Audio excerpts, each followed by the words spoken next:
pleased with me? Why, of course, dear.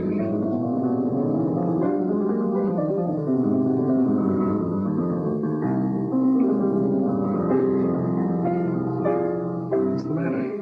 Nothing, but that man in the next box keeps staring at me.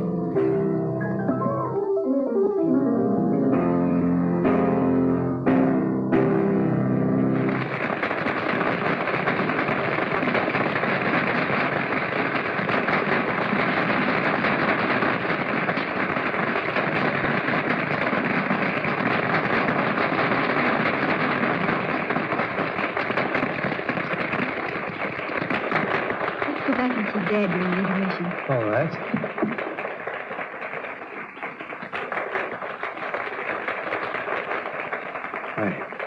It is like seeing the dead return to life. I must know who she is. That can do no good.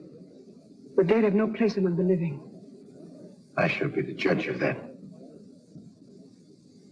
Really, Mr. Lawrence, for a man your age, you're certainly in the pink. I have to be. Most people don't know it, but giving a piano recital requires the stamina of a marathon runner.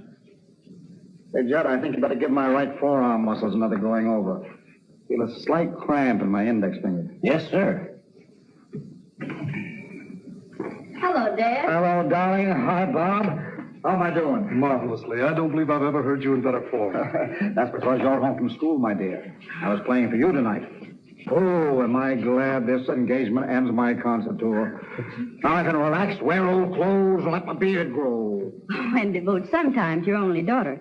You know, I feel as if I'd been sired by a grand piano. Don't bite the piano that feeds you, my darling. See what that is, Bob. Yeah.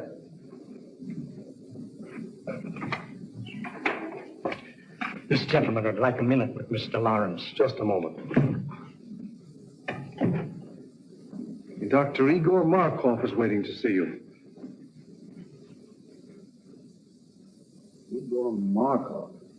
I don't know the man. I'll tell him to write me for an appointment. No, wait a minute, Bob. I've got a few minutes. Let him come in. Come on, dressing gowns yet?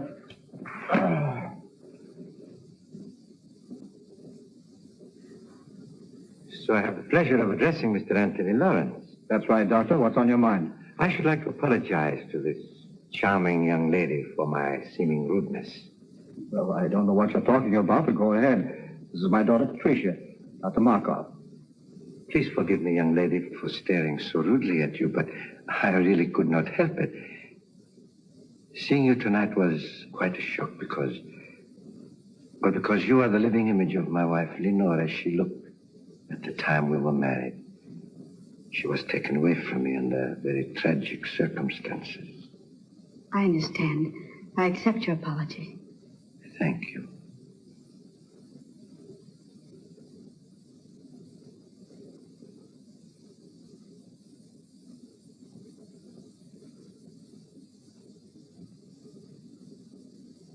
This will always remain an unforgettable moment in my life. Thank you. Auf Wiedersehen. So nice to have met you. I always appreciate the privilege of meeting a great artist. Thank you, Doctor. Good night. Good night, sir.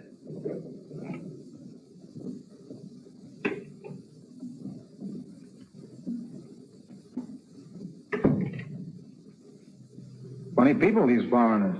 Do you suppose Pat really resembles his dear departed, Or is right. That cock and bull story was old in Caesar's day. The nerve of the guy. My dear boy, you've got to get used to other men admiring Pat. She's a very beautiful girl. There's a difference between admiring and ogling. By the way he stared at me, he gave me the jitters. You'll find him in the next box, fishy stare and all. Oh, no, I won't. We're going to hear the rest of this concert from backstage. Then I'll have to get your wrap. You left it in the box. Oh, please do. I'll wait for you here. Well, Judd, 5 minutes. We've got to get ready.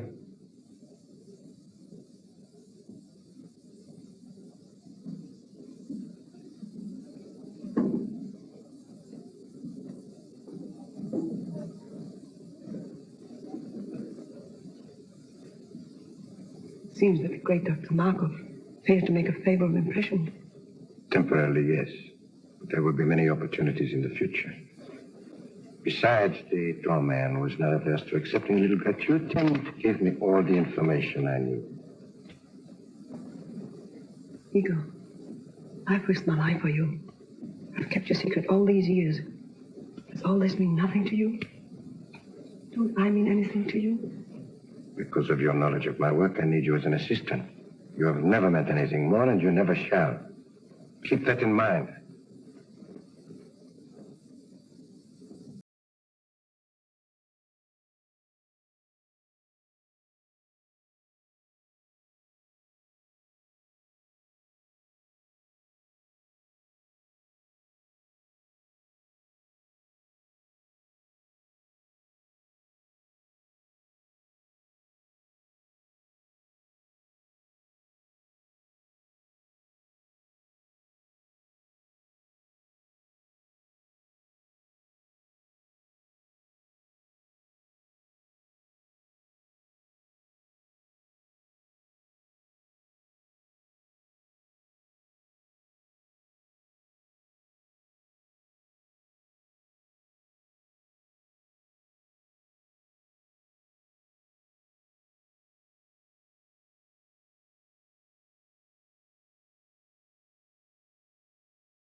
Come in. Dad, you've just got to make Dr. Markov stop pestering me. First it was flowers 3 times a day, and now he's sending notes with them. Now, look, I can't stand any more of this. You've just got to make him let me alone. Well, the man must be out of his mind. I never heard of such presumption. Now, don't you get upset about it, Pat. I'll take care of Dr. Markov. You just forget about him and let me handle this. What are you going to do, Dad? I'm going to call on our friend and tell him very plainly that his attentions to you are unwelcome. He must stop them immediately. You'll be careful, won't you? Careful? What do you mean? You'll probably laugh at me, but when you call on Dr. Markov, will you take Bob with you? Pat, I can take care of myself. He won't make any trouble. You said yourself he was out of his mind. Did you notice his eyes that night in your dressing room? They seemed to stare right through me. You've been listening to too many horror radio programs lately. What you need is a good workout on the badminton court. Come on, run along. Fear not, fair lady. I shall bear the reptile in his den.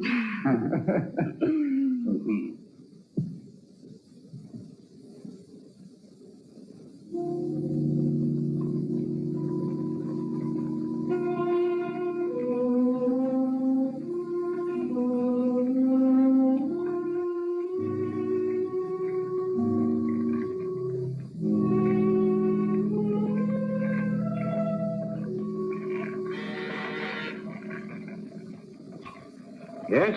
Mr. Anthony Lawrence is here to see you, Doctor. I will see him in a few moments. Oh, and Maxine, you had better relieve me. I am making a new batch of X-54, and it requires constant watching. I'll be right in, Doctor. The doctor will see you in a few minutes. Won't you be seated? Thank you.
Get back where you belong.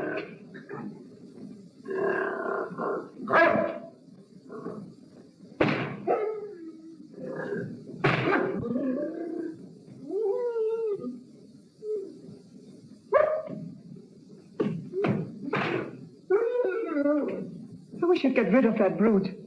He's always hated me, and I'm deathly afraid of him. Oh, don't be a fool. He's perfectly safe in that cage. How could he harm you? It is silly. Besides, he's very essential to my work. Now, when that concentrated pituitary boiled dry, turn off all the burners. Add some elixir, place it in 4 cc ampoules, and refrigerate them. Yes, Doctor. Watch it closely. See that it continues to boil, but very slowly. Now I must go and talk to Mr. Lawrence. I cannot leave him waiting any longer.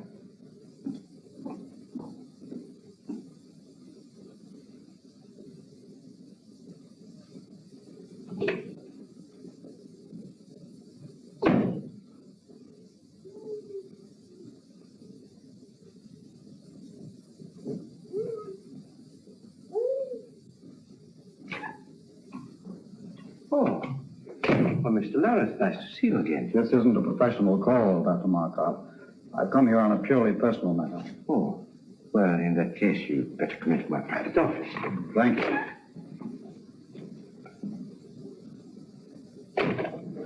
Won't you sit down? I'll remain standing if you don't mind. Oh, as you wish. Now, I'll get to the point very quickly, Dr. Markov. I've come here in regard to my daughter, Patricia. Ah, yes, a lovely young woman. And that's beside the point. She doesn't welcome your attentions. I'm forced to ask you to stop annoying her. I'm afraid you're being very insulting. Your persistence has left me no other choice. I've already explained my deep interest in your daughter. Perhaps you thought I was lying.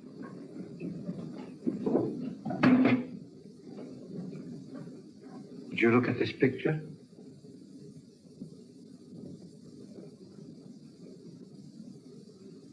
What if there is a resemblance? That doesn't give you the privilege of annoying her? But I am going to marry her. Ma. I'm amazed at your conceit. I'm warning you, Dr. Markov. Unless you stop annoying my daughter, I shall call the police. Stop not so fast. Warn me.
Pardon me, Miss Lawrence. Dr. Markov's on the telephone for you. Dr. Markov? Oh, say I'm not in. But he says it's important. He must talk to you concerning your father. My father? I'll talk to him.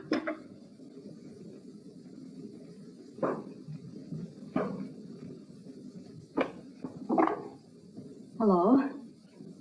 Yes, Miss Lawrence speaking.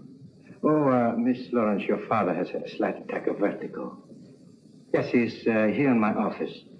It was probably brought on by overwrought nerves. I was wondering if you had not better come and get him. Is he very ill? No, not seriously. However, scarcely able to drive his own car. Of course, I could keep him here, or if you wish, I could call an ambulance. Ambulance? Oh, no, I'll be right there. Where is it? 1335 Cliff Drive. Thank you.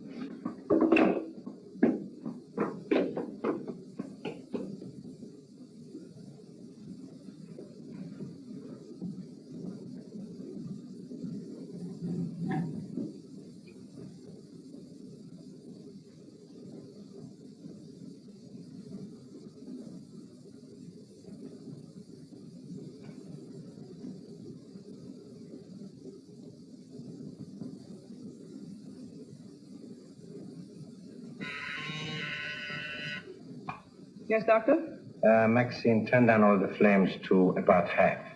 Dr. Markov, the concentrate is nowhere near dry yet. I know, but it must boil very slowly. All right.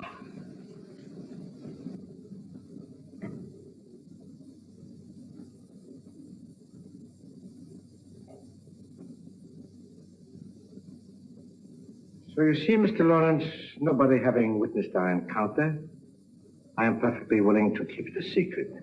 Of course, if you desire to say something about it, I will admit that you threatened me with violence, and I was forced to protect myself.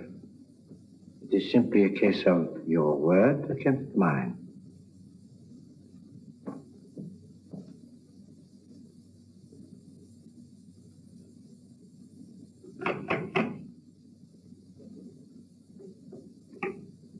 Is this Dr. Markov's residence? Yes. Are you Miss Lawrence? Yes. Come in. The doctor's expecting you.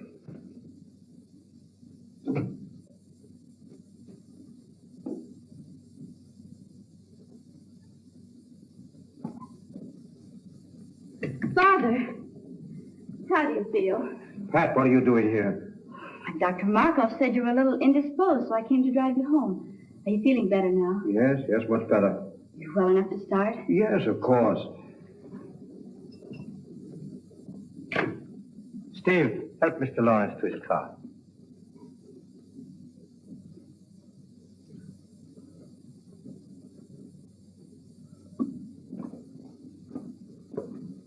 Miss Lawrence, may I have a word with you? Yes. I think that your father will bear watching. If you notice him developing certain symptoms of, if you notice him acting strangely, I would strongly advise you persuade him to see his doctor. I'll remember. Thank you. You're welcome.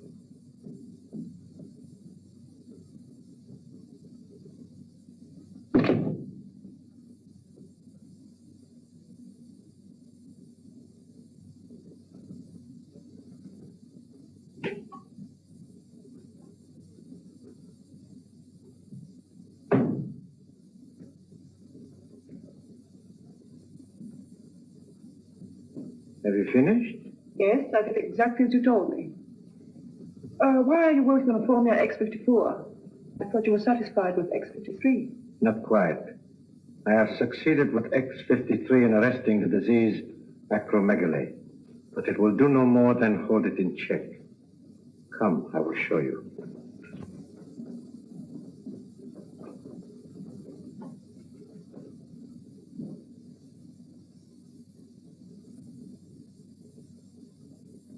You will recall that after I injected him with the disease, it was allowed to proceed to this stage. Enlargement of the head, feet, and so forth. But from the moment I gave him an injection of X53, there has been no change in the condition, neither progressive nor retrogressive. I have every reason to hope that this new formula will prove to be a complete cure for the disease. Think what it will mean to have the power to control a dread disease like acromegaly. The only living man to have such power. And why are you the only living man to have such power? You know why. Yes, I do. But you're not even a doctor. You stole the name and laboratory notes from the man you killed. He deserved to die. And his death made it possible for me to escape from Europe as the real Dr. Markov. And reap the rewards earned by another man with years of work and study. What I took from him was small repayment for what he tried to take from me. The love of Lenore, my wife, the woman I worshipped. But his love cooled as I knew it would when he looked at her beautiful face and saw the ravages of the hideous disease acromegaly. Did you deliberately inoculate her with that dread disease? I did. I was determined that no other man should try to take her from me. I knew if she were no longer beautiful, no one else would want her. Then I would have her all for myself. But she could not stand the sight of her own face. So she killed herself. This is incredible. Only a madman could do a thing like that. I'm getting out of here. I'm going to police him on town. Police him on town. What a madman. Stop!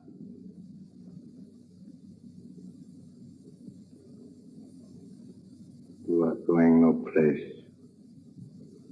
You are going no place. Go to your room. Stay there.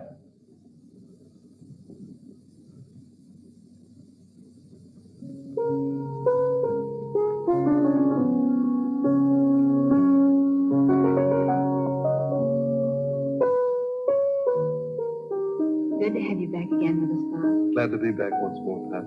It's no fun being away from you. I do wish you didn't have to spend so much time out of town. If I didn't, your father would probably get himself a new business manager. You know, it's chiefly on his business I'm away so much. I know. Bob, do you think you could book Father for a series of summer concerts? Pat, what are you talking about? If you knew the heavy schedule I booked him for next season, you'd want him to have a good rest. Oh, I do, but he can't seem to rest. I don't know what's gotten into him. He seems to have so much energy. He just can't seem to work it out. Well, let's hope it keeps up. But it can't, Bob. Do you realize that he's up at 6 every morning? That he walks practically all day long? That I can't get him to go to bed at night? Why, sometimes I awaken at 2 or 3 in the morning. And he's still playing his piano. That's not normal at his age.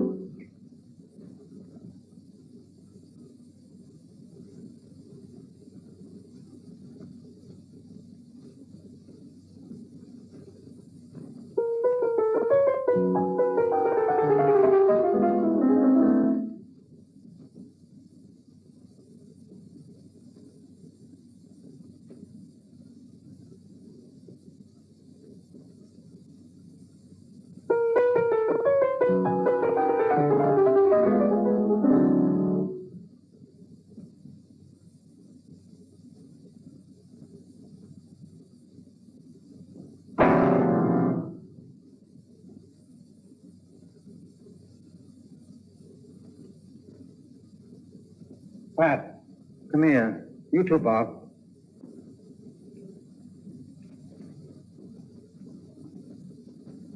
Doesn't it look as if my fingers were thicker? Well, your hands are swollen. Well, the fingers are anyway. Oh, I feel awkward. When did you notice this? The past few days, I felt something coming on. My feet, too, seem enlarged. All my shoes feel tight. Do you suppose you've eaten something that poisoned you? Oh, no. I'd know it if I had. He said if you felt bad, I should persuade you to see a doctor. Who said? Dr. Markov. Markov? When was that? That day you went to see him about a social matter. Oh, rubbish. Why should I see a doctor when I never felt better in my life? Because I want you to, Father. Promise me you'll see Dr. Adams at once. Let me call him now. Nonsense. There's nothing the matter with me, really. I'll tell you what I'll do. If this condition doesn't clear up by tomorrow, I'll drop in to see Dr. Adams just to put your mind at ease. But you won't go. You'll put it off. Why don't you let me call him now? Because it isn't urgent. Anyway, right now, I feel like going out for a walk. But you've been walking all day. I can't help it. I feel restless and full of energy. What do you make of it, Bob? Oh, perhaps some minor upset. But I would have him checked over by Dr. Adams. And how are you feeling today, Mr. Lawrence? Physically, extremely well. And your appetite? Still increasing. Mr. Lawrence, after studying all the results of your laboratory tests, x-rays, metabolism records, I have reached a conclusion. But not being satisfied with my own diagnosis alone, I called into consultation Dr. Kruger and Dr. Naylor, whose reputation, of course, you know. Certainly. And they, without any hint from me, both came to the same conclusion. Acromegaly. Acromegaly. Yes. It's a very rare disease, glandular in origin, activated by a defective pituitary. Doctor, can't you tell me in plain English what's wrong with me and how serious it is? I'm trying to tell you. You have a glandular disorder, a disorder of the pituitary gland. A disease so rare that medical science knows little about it as yet. Is it fatal? Fatal? Well, not necessarily. It's a progressive disease, enlarges the extremities. It's accompanied by an increasing amount of energy to a fabulous and dangerous degree. Is it curable? Mr. Lawrence, there is but one man, to my knowledge, who knows anything important about acromegaly. He's a specialist in glandular disorders, and I understand has devoted a great deal of research to this particular disease. I urgently suggest that you consult this man, who is in a position to do more for you than any person in the profession. Who is it? Dr. Igor Markov. Dr. Markov. Yes, do you know him? Yes. Strange you didn't think to consult him. I just met him socially. I don't know him socially, but his name ranks among the top names in the profession. His reputation is international. So he is, therefore, the man that you should see, Mr. Lawrence. I'd rather not see Dr. Markov. Isn't there anybody else I can consult? No. He's the only man I know that can help you. He's not seen fit as yet to give out his findings or his method of treatment to the profession. So, therefore, if you're to be helped, you must go to him. And there's nothing you can do for me, Dr. Abbott. Frankly, Lawrence, nothing effective. Well, thank you for your frankness. You will see him. I'll think it over.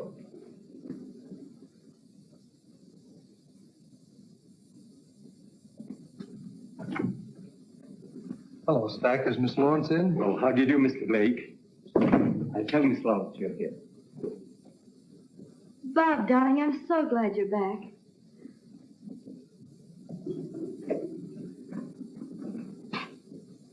I'm only been away 4 weeks. How are you, sweetheart? I'm so worried About what? about Father. What's he been up to now? That's just it, Bob. I don't know. He's locked himself in his room for weeks. He hasn't allowed anybody in to see him. Stack takes his meals into him, but he has to leave the tray in the music room. He says the door into the bedroom is locked and that Father won't come out until after he's left. Is he in there now? Yes, but the door from the music room into his suite is locked from the inside. Well, he sounds in excellent form. Why, he hasn't touched the piano in weeks.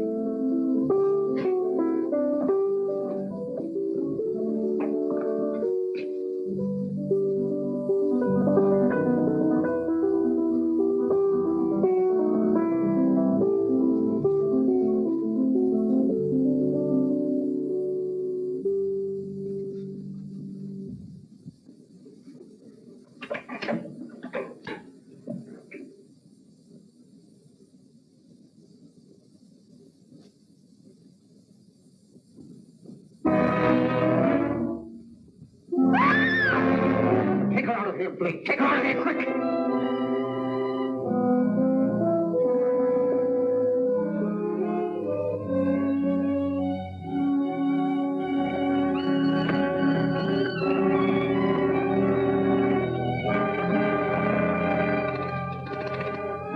Oh, Stack.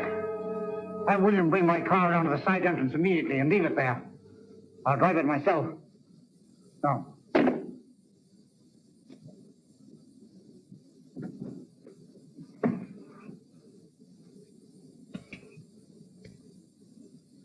Darling. Easy, darling. You fainted. Bob, did you see what I saw? What are you talking about? Did you see his face? His head? It was so large. It's your imagination, darling. The lights in there were strange, that's all. No, Bob, no.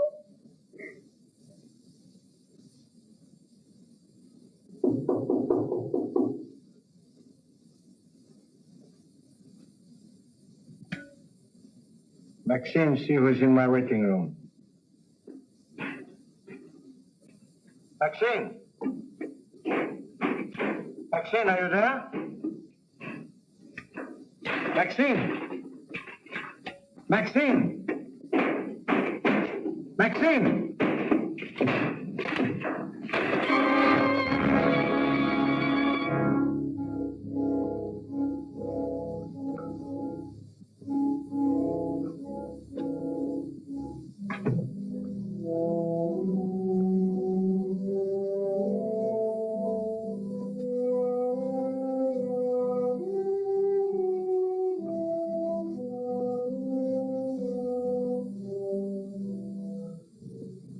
Lawrence.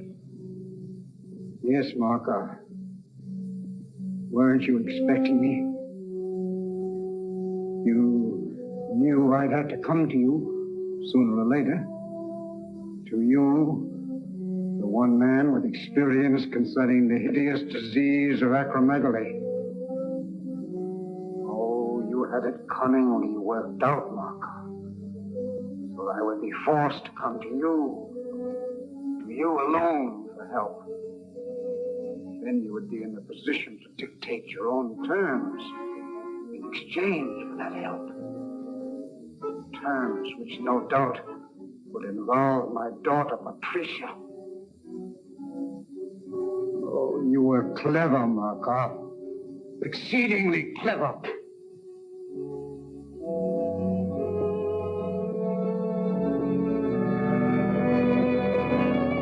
As the only man with sufficient knowledge of the disease, not only to alleviate it, but to infect a person with it, you hold a decided advantage. So you see, Markov, I know you infected me with something that caused acromegaly. But how you made the disease develop so rapidly, when science has proven that it takes years to reach this stage, I do not know. But you did.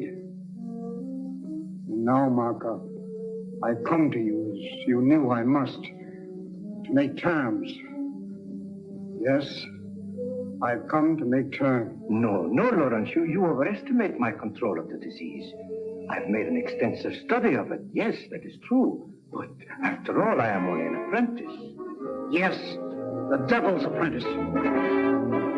Markov, you have set yourself up as a Frankenstein and created a monster. I am that monster. But if you remember, the monster destroyed the man who created him. That is what I'm going to do to you, Markov. Destroy you! Good work, Steve. Put him on that chair while I prepare an anesthetic. Darling, I wish you wouldn't disturb him again this evening. But I must put my mind at rest. Can't you take my word for it, Pat? I'm sorry, Bob. In this case, I can't. It's locked. You see, he doesn't want to be disturbed. But I must see him. Oh, not tonight, Pat, please. In the morning, perhaps. I'll tell you what. I've got to see him in the morning on some business. And as soon as I've finished, I'll send for you. How's that? Well, make it early. I can't have this hanging over my head. I know, dear, and I'll make it just as early as I can. Now, how about getting some rest for yourself? You look exhausted. Oh, I suppose I do, but I can't. Alone. Sleep well. I'll try. Good night. Good night.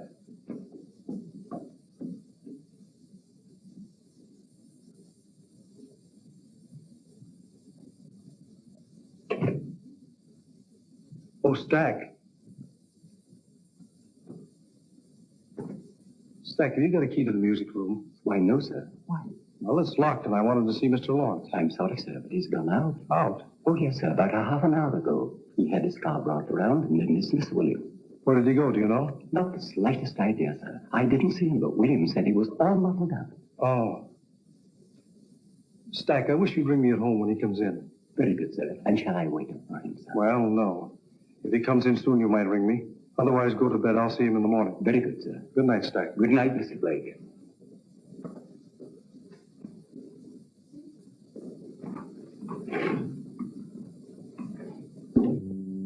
Swing.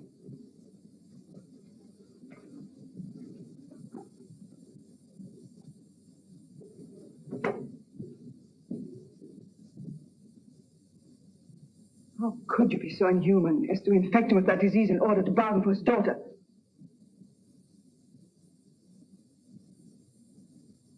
Who gave you that idea? You left the dictograph open. I heard every word that was said. Forget what you heard. It does not concern you. I'll not forget. If you don't give up that insane idea of marrying Patricia Lawrence, I'll tell the truth about you. You would not dare. Oh, yes, I would. Does this mean that I've completely lost your loyalty? You speak of loyalty. You don't even know the meaning of the word. You seem to forget all the things I've done for you. I've even risked my life for you, hoping that you might realize how much I love you, that someday you might return that love. No. All I meant for you was just someone to help you attain your own selfish aims. I'm tired of it. I can't stand it any longer. Do you hear me? I can't stand it. I'll never let you marry that girl. Never. Never, never, never.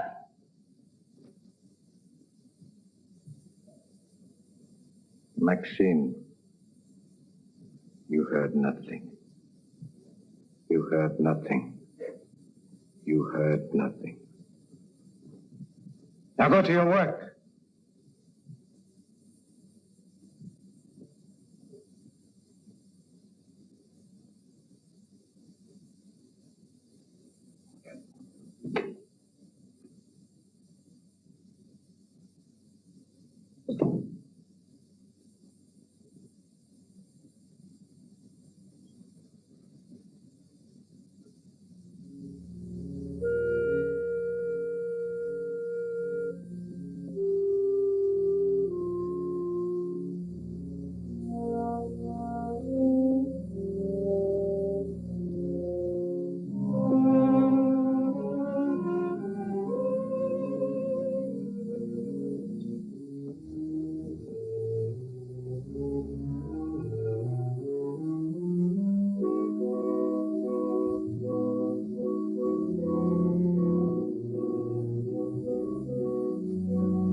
Go back in the other room.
Good morning, Doctor. The coroner's cage was left unlocked last night. No, really? Why, he could have killed somebody. Yes, he could have killed me if Ace hadn't heard me scream and driven him back again to the cage. Oh, well, you are very fortunate. Very. And so am I. I could have lost a valuable assistant. How do you suppose the cage was left unlocked? Oh, I suppose the attendant was careless. I shall discharge him immediately.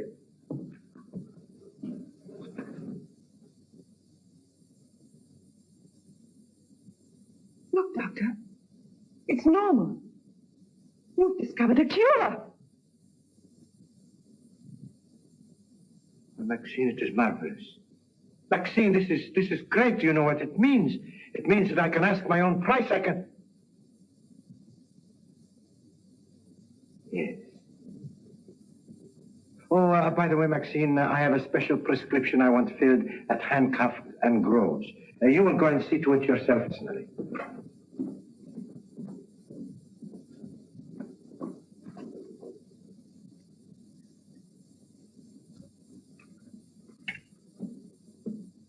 Couldn't it be ordered over the phone? If I wanted it that way, I would have said so. Very well.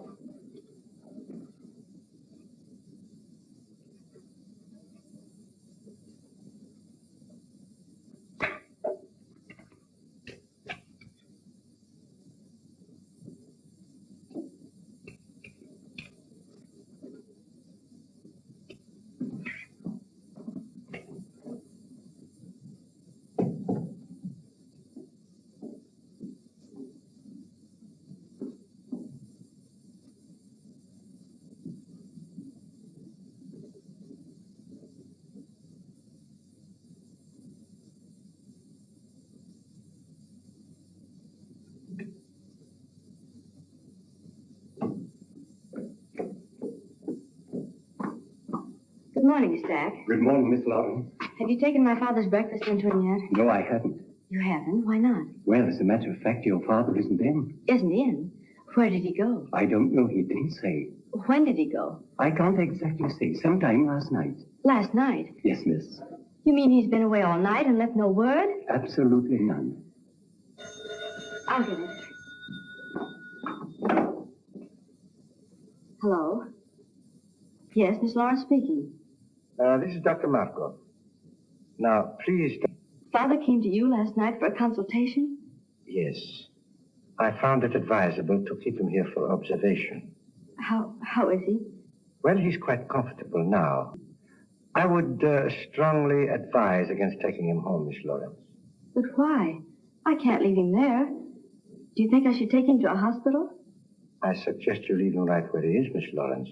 You see, I have all the facilities here to take care of him in my sanatorium. Oh, I didn't know you had a sanatorium, too. I'll be right there. When Mr. Blake arrives, tell him I've gone to Dr. Markov's, 1335 Cliff Drive. Dr. Markov's, 1335 Cliff Drive. Yes. Very well, miss.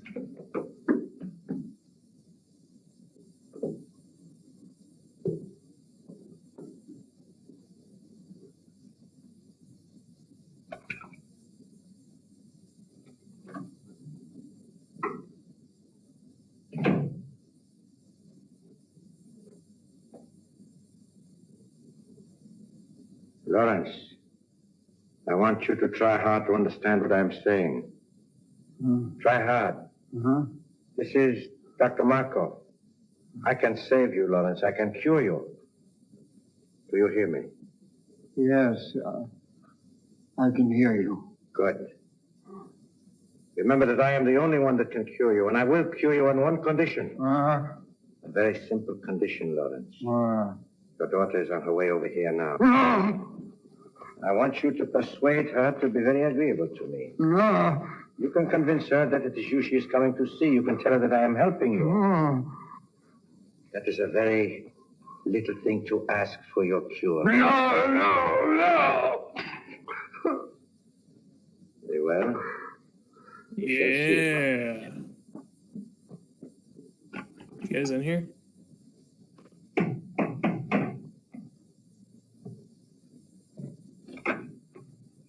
Dr. Markov, please. Come in.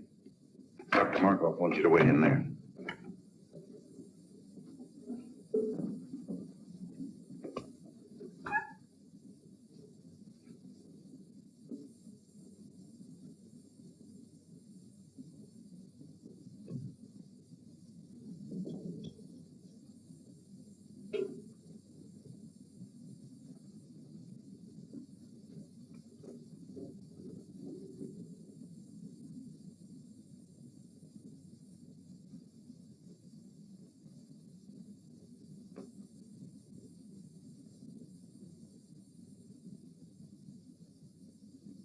How long ago did she leave for Dr. Markov's stack? About a half an hour ago, I should say, sir. I'll have to step on it. 1335 Cliff Drive, you That's said. correct, sir.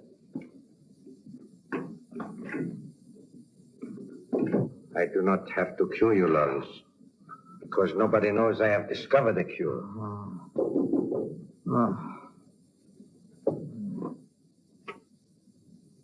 Miss Lawrence is here.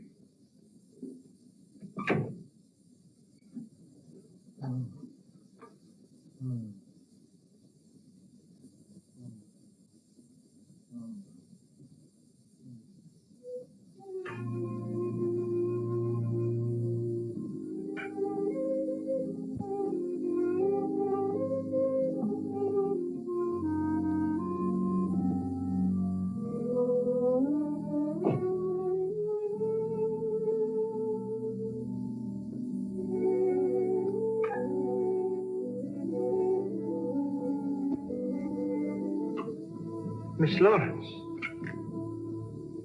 Oh, it is a great pleasure seeing you again.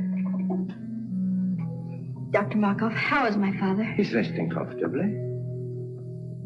Please be frank with me. What's the matter with him? It is a glandular ailment. How serious is it? Well, Miss Lawrence, I'm afraid it is quite serious, particularly in your father's case. Why particularly so in his case, Dr. Markov?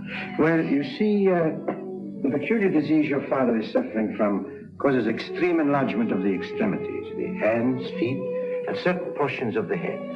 In a professional pianist, it is fatal. That is to the continuance of his career, I mean. Not only are his fingers incapacitated for the intricacies of delicate performance, but his very appearance, upon which so much depends for public approval, is most uninviting. Dr. Markov, how does it happen my father came to you? I think you will find that your Dr. Adams sent him to me. Dr. Adams? Yes. Dr. Adams made exhaustive tests, and in consultation with several eminent colleagues of his, diagnosed your father's case, and correctly so, as acromegaly. Acromegaly? I never heard of it. Few have. It is very rare. And since glandular disturbances are my special field, and acromegaly my particular interest, your father was advised to consult me. With what results? I am anxious to cure your father, Miss Lawrence. Most anxious. Providing he is willing to obey my instructions to the letter. Do you anticipate any lack of cooperation on his part, Dr. Markov? Perhaps some. You see, Miss Lawrence, it is rather long and slow treatment. Naturally, a man of your father's nervous temperament will be impatient, obstinate, even rebellious on occasion. Progressively so, as the brain begins to function more normally. You see, Miss Lawrence, your father is mentally incompetent. You mean he's... Oh, well, shall we say, temporarily unbalanced mentally. The functioning of the pituitary, being aggravated by pressure, makes the patient physically violent on occasion, and great care must be taken that he does not do violence to himself or to others. I must see my father. I can easily understand your need to do so, Miss Lawrence. I would gladly save you the pain if I could. But I know you will not be satisfied unless you do see him for yourself. Besides, it will give you a basis for comparison. It will give you new hope from day to day as you see him improve. Where is he? Take me to him. In a moment. But remember, although he is still under a sedative, he might easily be aroused to violence. I will advise not to excite him, merely to reassure him that he will receive the very best of care, that you will see to it yourself personally, and that you recommend he do everything possible to cooperate with us. I will. Take me to him. This way, Miss Lawrence.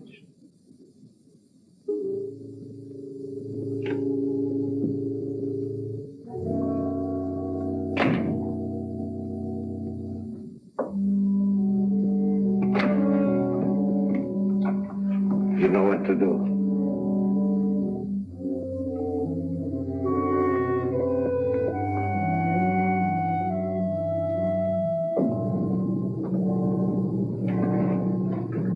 Remember, Miss Lawrence, advise your father. Fullest cooperation in every way possible.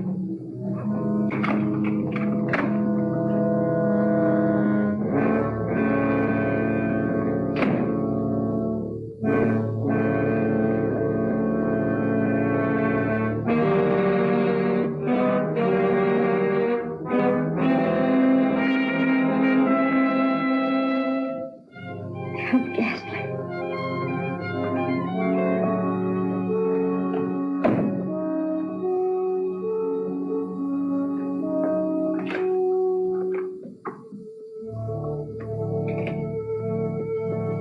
Can't go in there, Maxine. What else? Dr. Markov said so.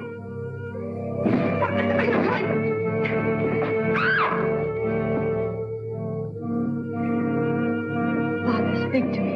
It's Pat. Father. Speak to me. It's Pat. It's Patricia, Father. I'm here. Pat. You're going to be all right. Dr. Markov said so. Markov. Yes. He's going to cure you, he and I. Markov. No. Markov.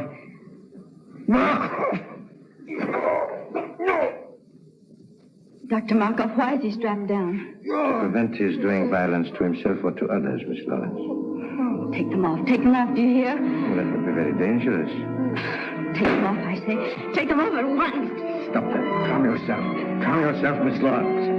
I don't care what you say. You can't treat him like a wild animal. It's a necessary precaution, Miss Lawrence. If he were to become violent, he would be extremely dangerous. I don't care what you say. You can't treat him like a wild animal. His recovery depends solely on you. What do you mean? I will cure your father when you decide to become my wife. Let go of me. I'll never marry you. Never is a long time. Some people do change their minds.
Is he all right? Yes, he's just fainted.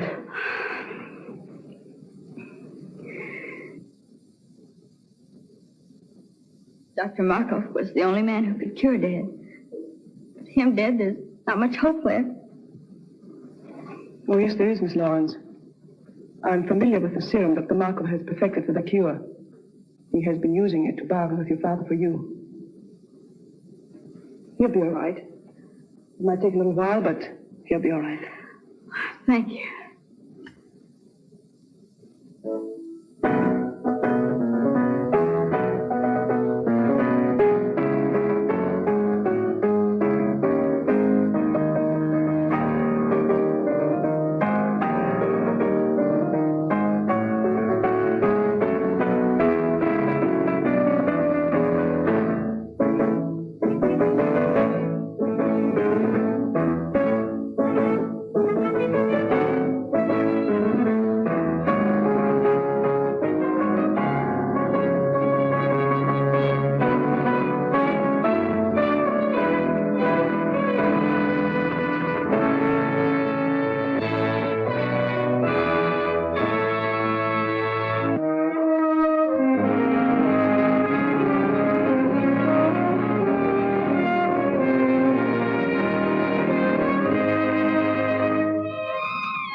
Did he come back?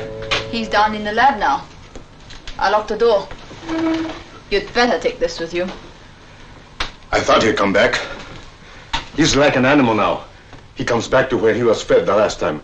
But he never should have gotten out in the first place. He visited a house in the village last night. It's not easy to keep a thing like that from attracting too much attention. I'm afraid there's only one thing to do with Kenji now.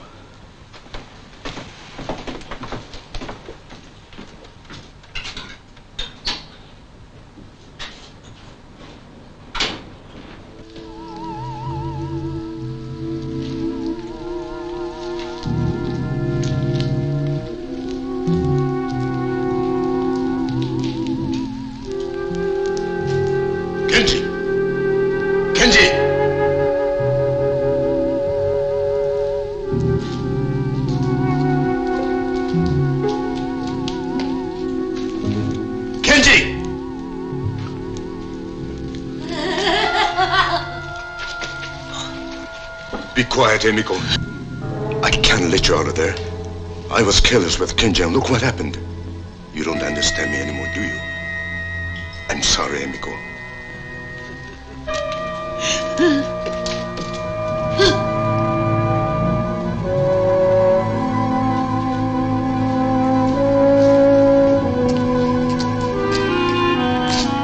Kenji, get back! You've changed even more, haven't you? Back, Kenji.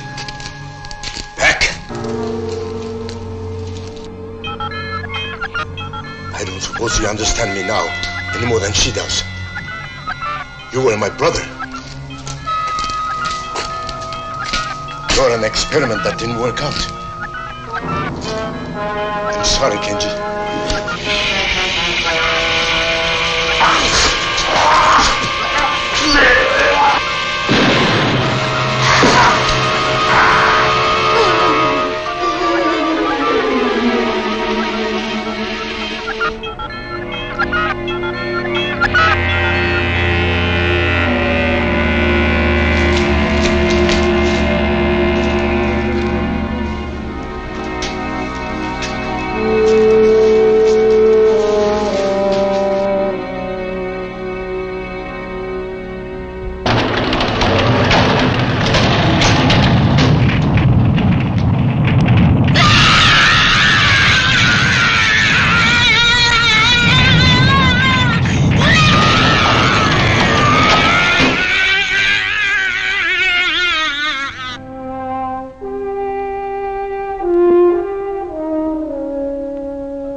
Seems silly to ask if this is Dr. Robert Suzuki's place. It's the only place around here.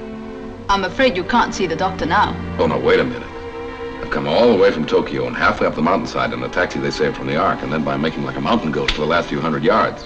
Where's the good doctor? Are you the man from World Press? That's right.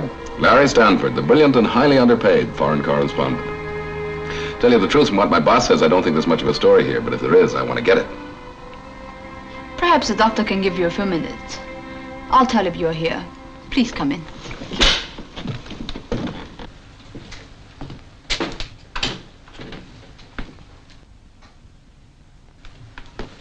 Mr. Stanford, I'm sorry I kept you waiting. I'd forgotten about your appointment. As a matter of fact, your chief, Mr. Matthews, more or less pushed me into it over the phone. I'm not sure my work is ready for publicity yet. Well, from what the boss said, I gather you're working on the secrets of evolution or something like that. Sounds great, but will it sell newspapers? I'm a theoretical scientist. Most of my work is done on paper. Have you got anything ready for publication yet, Doc? Not yet. I can only tell you this. Look into the sky at night, and you will see a star maybe 1 billion light years away. The light that you see started from that star, even before this world existed. That's my work, the principles of existence. But sometimes it frightens me. Good. And maybe we got a story. One more good one before I leave Japan. Oh, are you leaving? Yeah, after this assignment. This globe-trotting is getting me down. Besides, I have a wife in New York that I haven't seen for a long time. Far too long. How old are you, Mr. Stanford? 35? Forgive me. I ask personal questions sometimes. It's the scientist in me. I'm interested in the way people develop. The glandular type and so on. May I ask a few more questions? Well, I'm supposed to be the interviewer, but if you want to, go ahead. You look like a strong man. Have you ever had any major illnesses? Well, this sounds like the Army all over again. Nothing worse than chickenpox. And in this time you've been separated from your wife.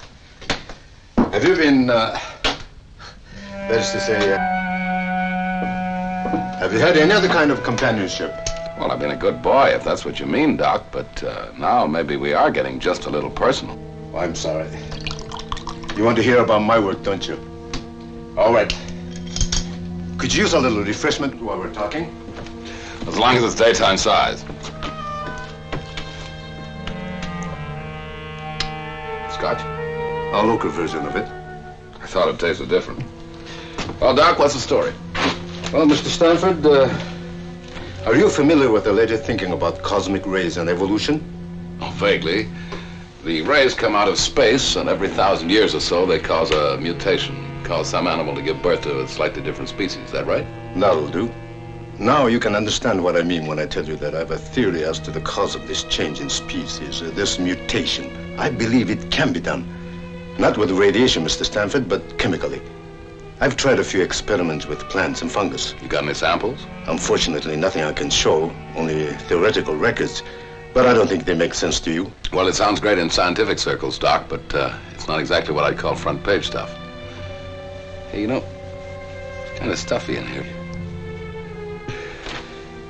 It's the heat from the mountain. I use it sometimes for experiments. Will you excuse me, Mr. Stanford?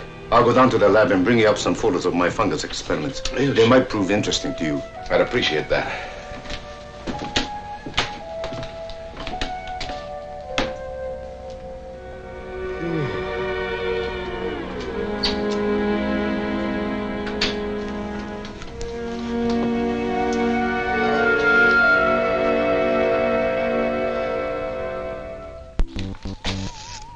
Robert, are you sure what you're doing is absolutely right? Right? Don't you see him?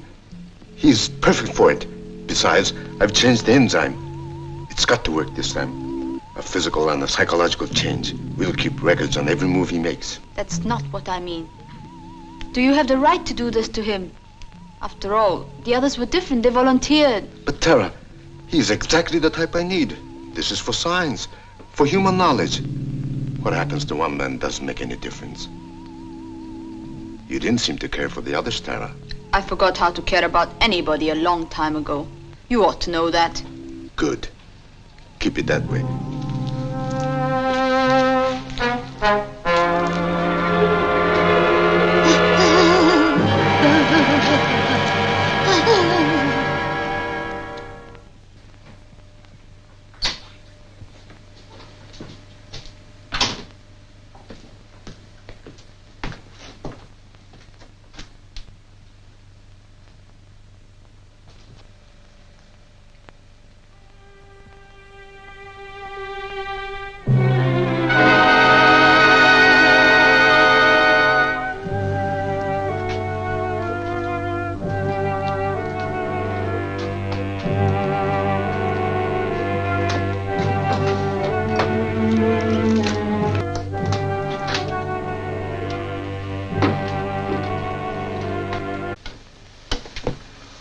Oh, hello, Doc.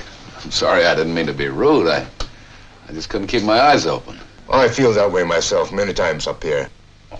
Seemed to have collected myself a kink in the neck, too. These are the pictures I thought you might be interested in. Well, I'll take those back to Tokyo with me, if you don't mind, Doc. Oh, by all means. How about one for the road? That's not a bad idea. Might wake me up. I'll be coming down to Tokyo very shortly. We must get together there. I could use a little vacation from my work. Sure, that'd be fine.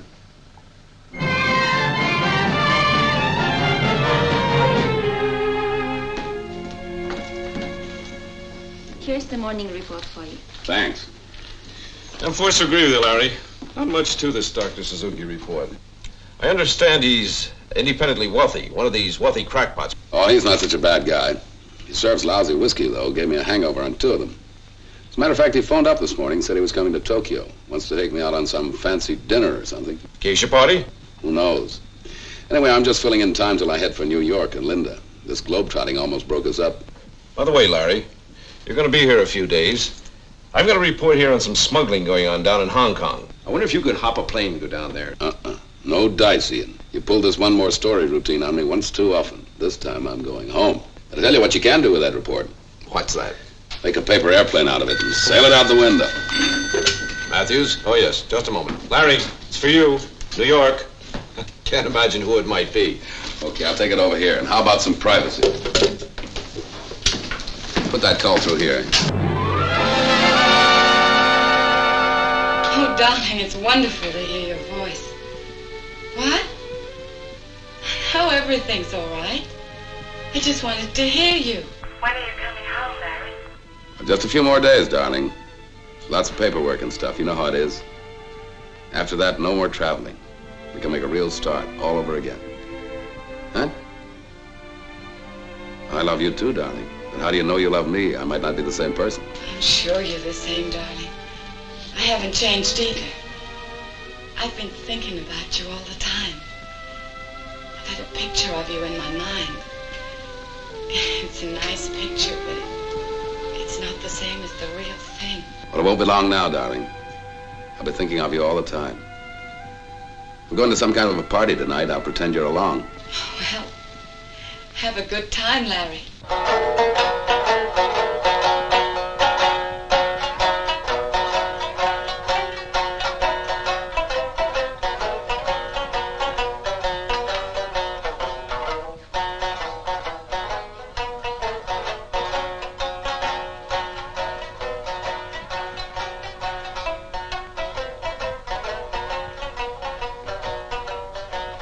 Larry, as they say in Japan, kampai.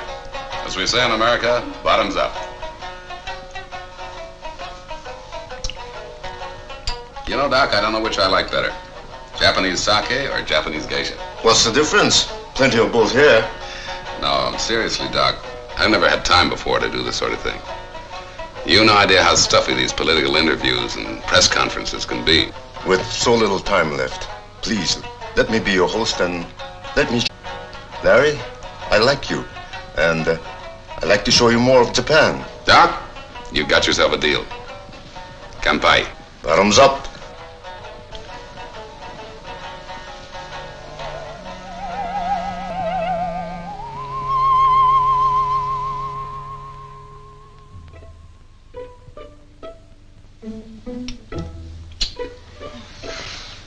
Hey, Doc.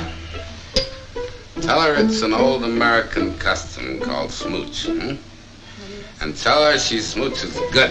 Oh, I don't Now, wait, I haven't finished yet. Tell her she smooches good. And tell her I like to give her some advanced lessons, I don't have to tell her anything, Larry. I think she understands you very well. Maybe, but let's find out.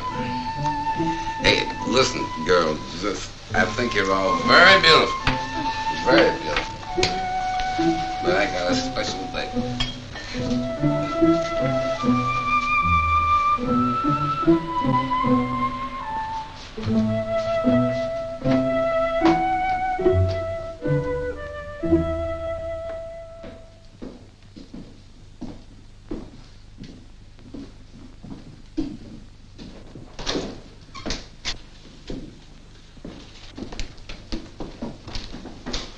All right, Ian, I'm a week overdue in New York, and I've been like this for 3 days. Let's have the sermon and get it over with. You know me better than that, Larry. Your wife called again. So she called, so what? Look, it's really none of my business, but you were supposed to be home by now. Listen to me, Ian. I've been working very hard for a good many years, and now I'm supposed to go back and change myself to a desk in the New York office. Okay, if that's the way it's gotta be, it's gotta be. But before I go, I gotta do some of the things I never had a chance to do before. This guy Suzuki just came into my life in time. Well, that reminds me, I got a train to catch. She's taking me to a Hot Springs hotel. And Linda? You already said it, Ian. It's none of your business.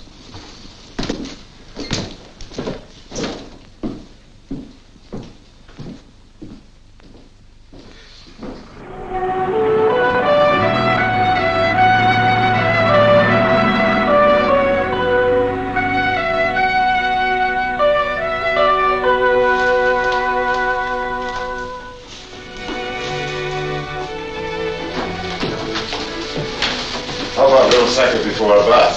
Suits me.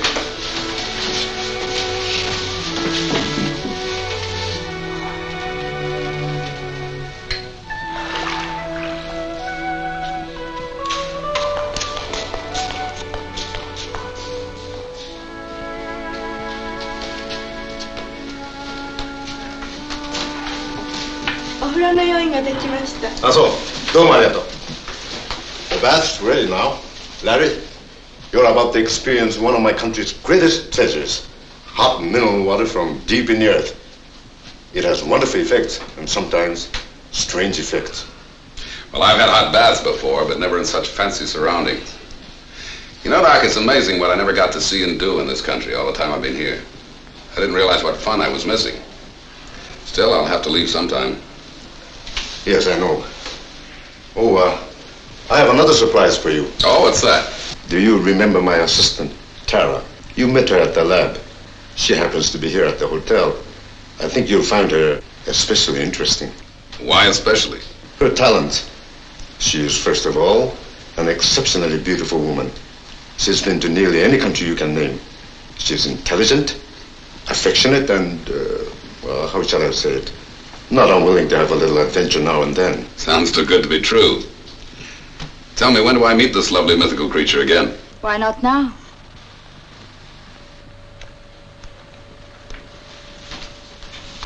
I'm sure you two remember each other. Well, hello again. Well, say, I guess we must have your bath here. You go ahead, we'll wait.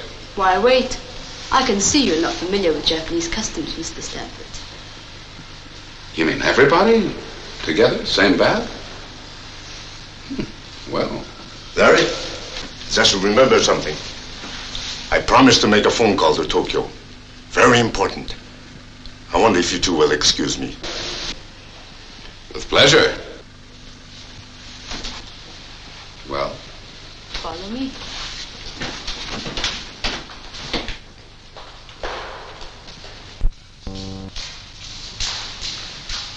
Well, now I've seen everything, or I'm about to. There are 2 baths, Mr. Stanford. One for you and one for me. I see. What's this, the Wall of Jericho? We operate on the honor system here. You mean this is the Japanese equivalent of a bundling bar? Well, it keeps us apart, but not too far apart.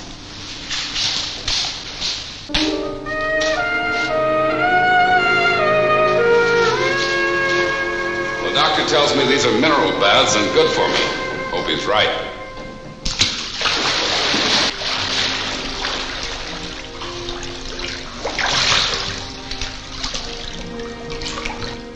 How do you like it, Mr. Stanford? My name is Larry. I think it's great. Having a wonderful time. Wish you were here. Well, I'm not very far. Tell me more about yourself. Well, not very much to tell. I've worked pretty hard all my life, and now I'm just starting to enjoy myself. How about you? Where are you from? You speak English beautifully. I speak many languages. Is the water hot enough for you? Yeah, plenty hot. The real Japanese bath should be as hot as you can take it. That way you get the benefit of the minerals in the water. Well, I seem to be getting some sort of benefit right now.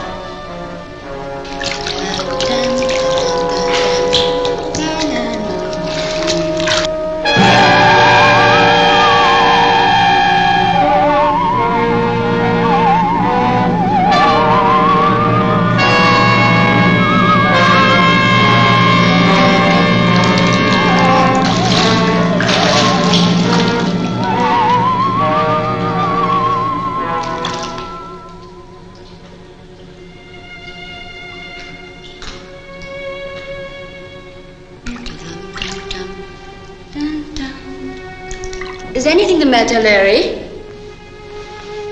Yeah, I'm getting out.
It's a great little song and a great little country.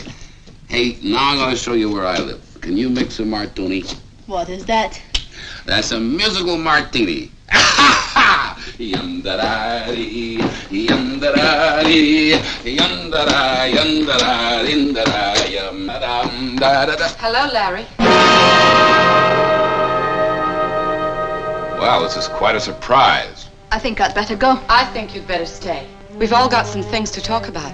Anybody mind if I fix myself a drink? You know, Ian, there's a name for a guy who'll pull a trick like this. Ian had nothing to do with it. I dragged him here. I flew in today, Larry. I couldn't stand it any longer.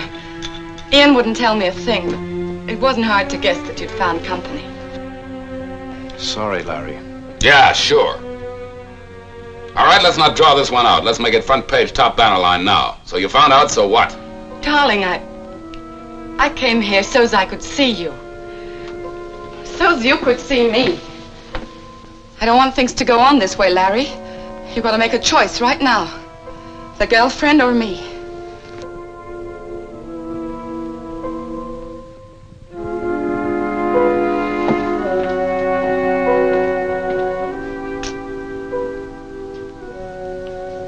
Tara, I don't think we're wanted here. Let's go someplace and finish the evening. Good night, Mrs. Stanford. Larry, I'll wait here till midnight, then I'm leaving. The choice is yours. I made my choice. Oh, Ian. Ian, what am I going to do? What am I going to do? Fight. That's all you can do. I want to fight Ian, but he's changed. He's so different. There's still hope. Look, I'll wait here till midnight. I could talk to him alone. If he's not back, I'll go to the hotel. And then? And then I've lost the battle. What else can I do? You want me to stay here for a while? No. No, please go. I've got to work this out for myself. Good luck, Linda. Thanks, Ian.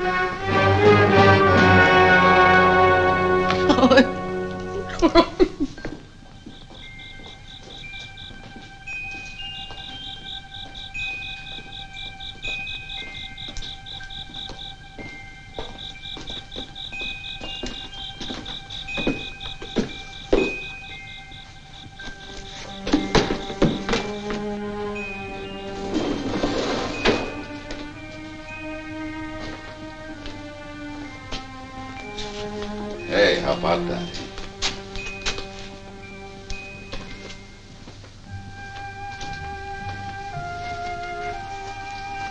You know, Tara, I figured you'd live in a place like this. It fits you. It's beautiful. Larry, why did you come with me tonight? Why did you make that choice? I'll tell you the truth, Tara. It's you I want. I feel comfortable with you. Well, something strange has been happening to me lately. I can't explain it.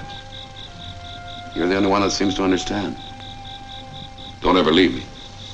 No, Larry, not this way.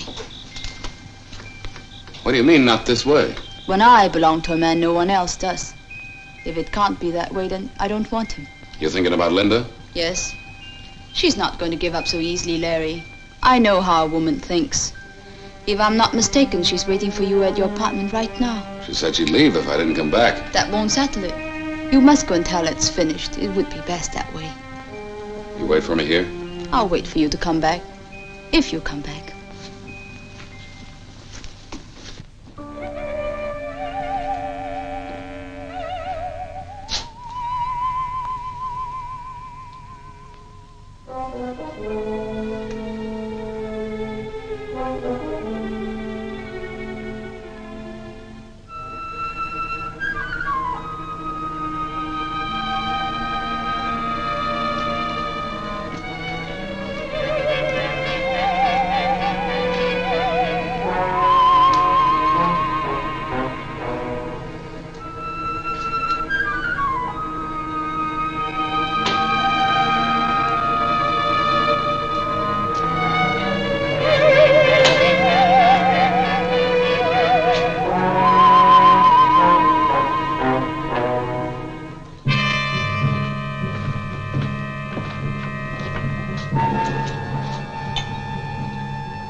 Go, Linda. Go home.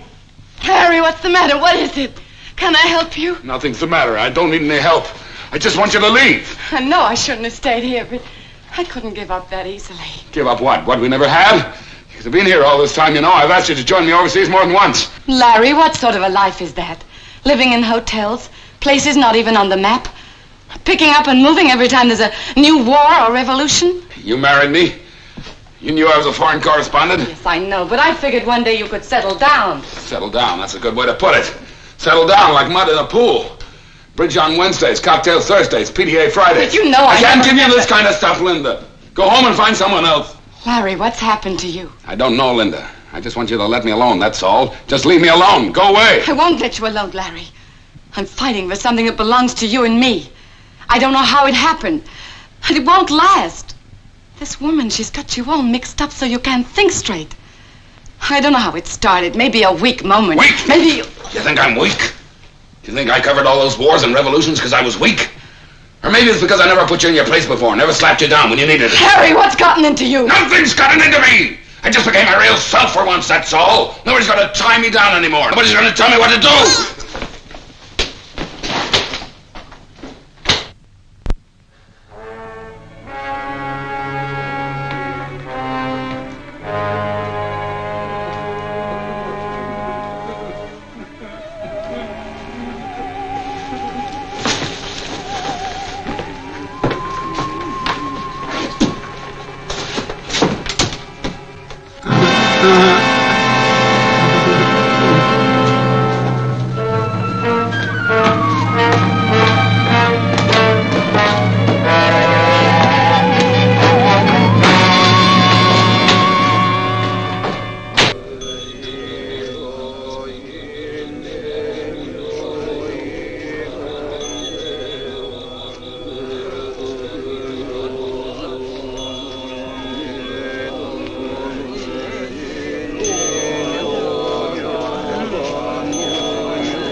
본다인 영혼이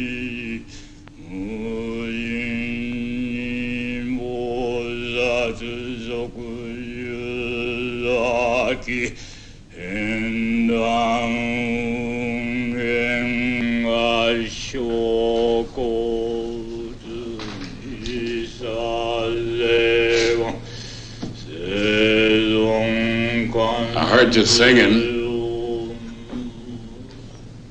I don't know why I came in. I was just passing by. I guess you don't know what I'm talking about. Maybe that's just as well. Makes it easier to talk. I've got to talk to someone. I've got to get it out of me. Got to get it out of me.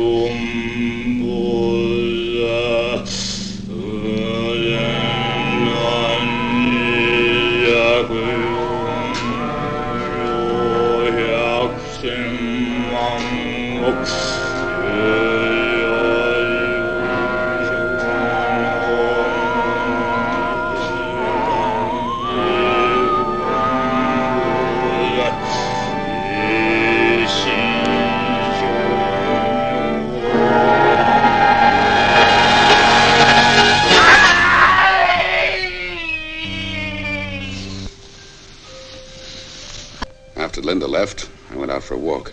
Where did you go? I don't know. Fix me another drink, will you? It was like a dream, sort of nightmare. Only I don't know where the dream stopped and the real thing began. I came to a temple, I remember that. And then I was walking. Does your hand hurt?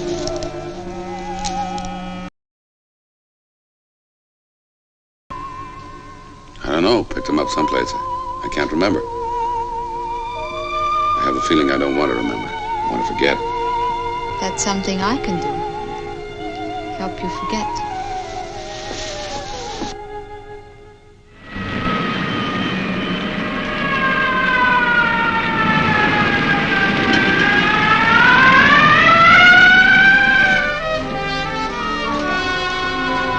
You know, I like everything about this place. The music. Well, maybe I'm getting a little senile. You're as young as you ever were, Ian, and as kind. It's sweet of you to bring me here. No, I was getting a bit lonely. It's an understatement. I was getting ready to scream. Linda, I asked you here because I want to talk to you about Larry. What the devil's gotten into him lately? I don't know. Maybe it's what you just said. The devil's gotten into him. He used to be a good reporter, Linda. Oh, reliable. Now when I want him, I can hardly find him. And when I do, I can't seem to break through to him. You say hello, and he starts an argument.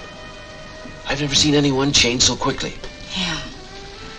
Yeah, it doesn't seem the same person. What are you gonna do? You can't stay here in Tokyo forever and watch Larry go to pieces like this. I don't know exactly what I'm gonna do, Ian. But I'm sure of one thing. I still love Larry. And I'm not gonna run away. Guess I'll just have to stick around for a while and hope.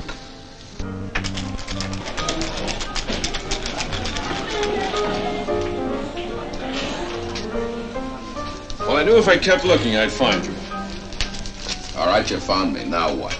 We've got a pretty big story to cover this morning. What's the matter with your hand? I burned it. When are you coming back to work, Larry? Seems to me I got some vacation due. Yes, you have, but you're still being carried in my books. I think I have a right to know what your plans are. Plans? Who has any plans? Well, Ian, do me a favor. If you're not drinking, leave me alone, will you? I was about to. I've got an office to take care of, you know. But I have a suggestion. How about tonight? You and I used to go on some pretty good binges together. Not tonight. Look, Larry. Confession's good for the soul and all that. Are you sure there isn't something you'd like to tell me? You're pressing your luck, Ian. All right, Larry. All right. Whenever what's eating you stops eating, you've got a job waiting. But remember this. It can't wait forever. Where'd you get those? Get what? Those. Oh, I don't know. Picked them up somewhere. They're Buddhist prayer beads. You don't say. Well, I just thought it odd you had them. They're common around here, but I've never seen you with anything like that before. There must be a lot of things you've never seen, Ian. Yes. The Buddhist prayer beads. As a matter of fact, I talked to quite a few Buddhists recently. I found out one very good thing about them. What's that? They mind their own business. All right, Larry.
Look at that, Tara.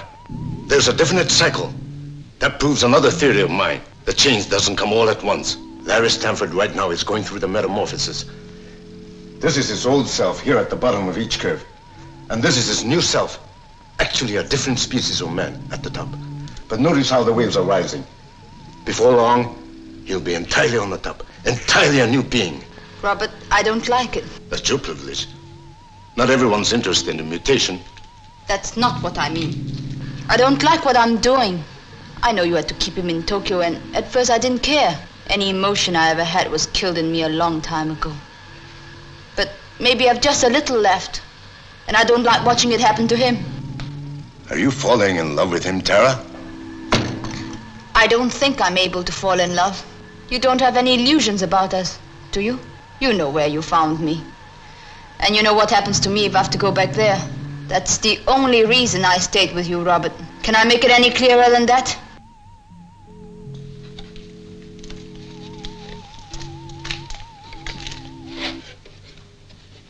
Look at her, Tara. Take another look at Emiko. You knew her, Tara, when she was, oh, what shall we say? When she was an ordinary woman. Not a bad-looking woman. Remember? Can you hear me, Emiko? Can you understand what I'm saying? You think I'm heartless, don't you, Tara? You like to pretend to be a woman without a soul. But these things really bother you, don't they? I think you forget that Emiko was my first human experiment. That she begged me to try the enzyme out on her. And when I wouldn't, she took it herself. And you forget that my brother Kenji volunteered after I gave him full warning. I know all that. Is that supposed to excuse you? I don't have to make excuses to anyone, Tara. I'm just trying to remind you of something. Your very good friend, Larry Stanford, is going to change completely. Nothing can stop that now. I might be able to separate his new self, but I'm not going to take that chance. Do you know what that means, Tara? It means when he changes, he'll be an alien thing. A species that's never walked this earth before. Do you think they'll let a thing like that live? Do you think anybody will? Think it over, Tara. Ask yourself if you can afford to fall in love with a monster like Emiko, the woman who used to be my wife.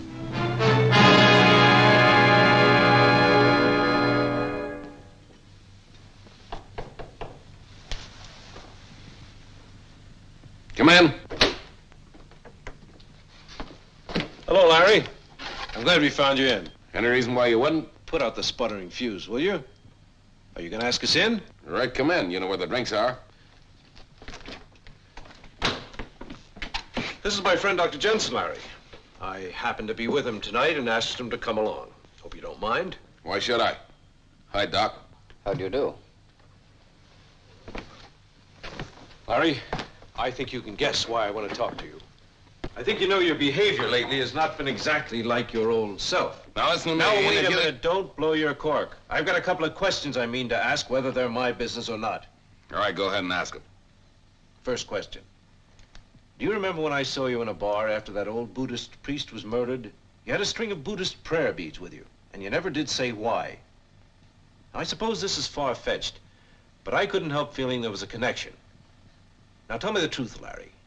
Did you accidentally see the murder or something like that? Did it set you off, put you in that rotten mood? Yeah, I'll tell you the truth, Ian. I don't know what you're talking about. All right. Second question. Do you realize that your behavior lately has had every aspect of a man flipping his lid? What are you trying to say, Ian? Larry, Dr. Jensen is a psychiatrist, the best in Tokyo. That's why I brought him. I'd like you to let him talk to you. World Press will pick up the bill. So you're a witch doctor, eh? Well, some people do call us that. I can see right now that your case would be most interesting. Here's my card. What about an appointment tomorrow morning, say 10 o'clock? Get out of here, both of you. Doc, you go and rattle your bones somewhere else. I look after my own problems. Now, wait a You minute, shut up Larry. and get out of here. Just let me alone, that's all. Get out. Just let me alone, that's all. Just let me alone. Let me alone!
Hello, police?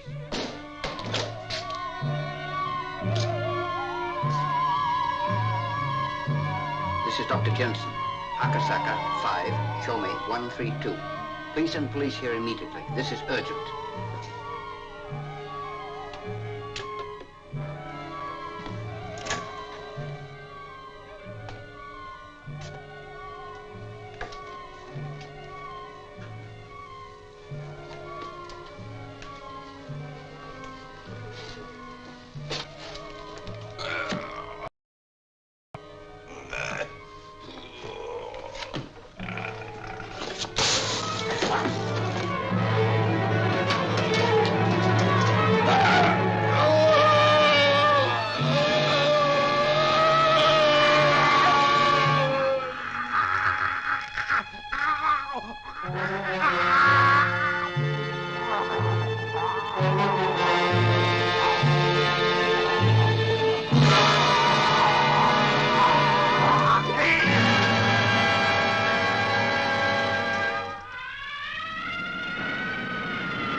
All right, fellas, go on back to the office and write this up. I'll see you in about a half an hour.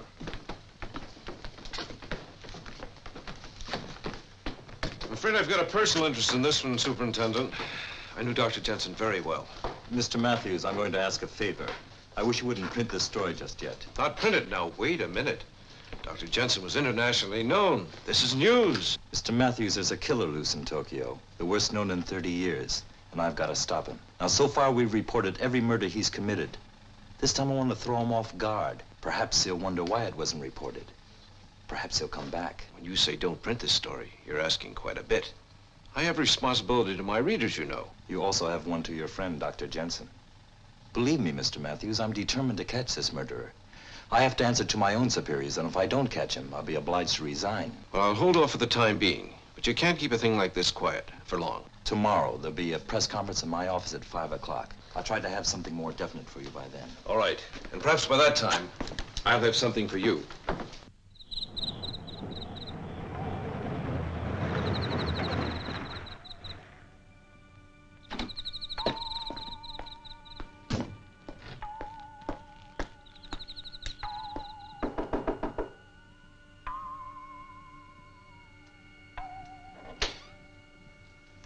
Larry?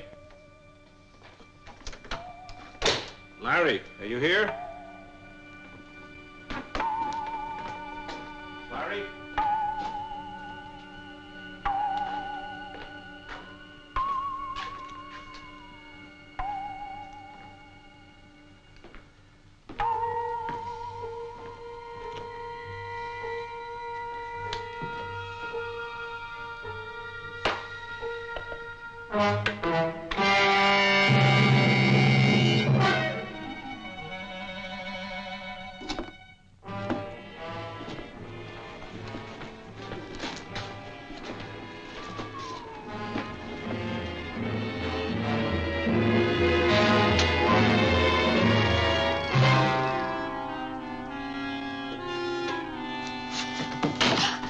Not this time. He seems to strike blindly, without reason. That's a very... Well, we've doubled the police on duty, and every officer carries extra arms. And we've deployed our men so that reinforcements are always nearby. I'd like to know, sir, when do you expect to catch the killer? I'm sorry, I don't know. If we could find a... The next time you call us in, I hope you've got more of a story.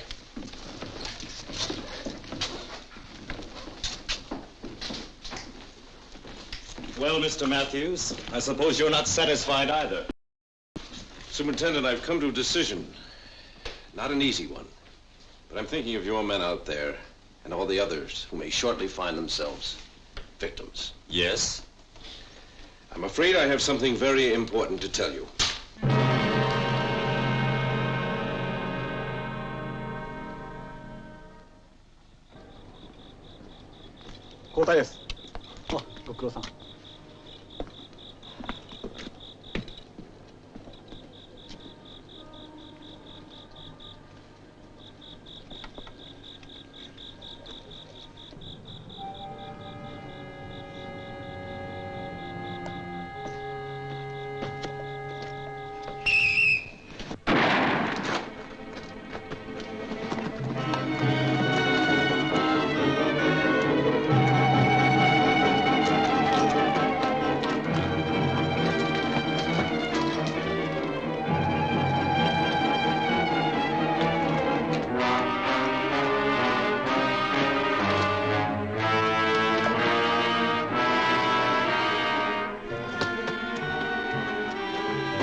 Yes, it does look bad.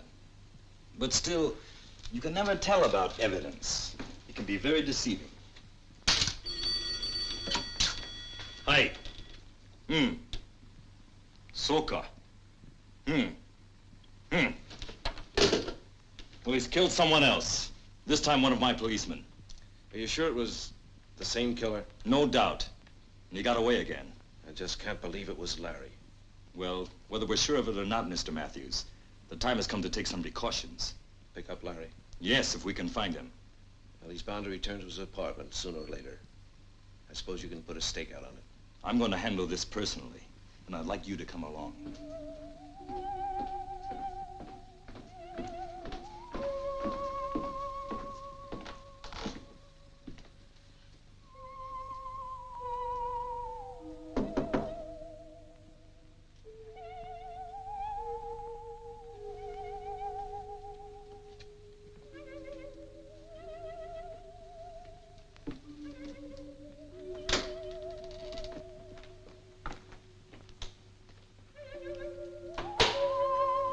Larry?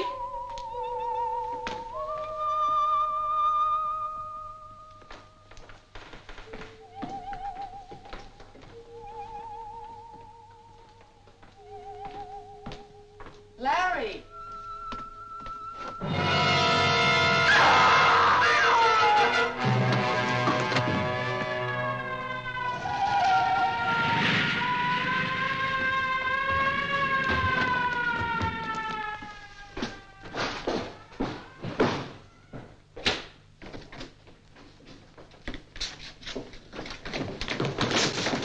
There he goes! Yamara, suite koi. Okanamono, shita ni ite.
What happened? He got away. I think I know where he's going, to Tara's. Follow me. Right.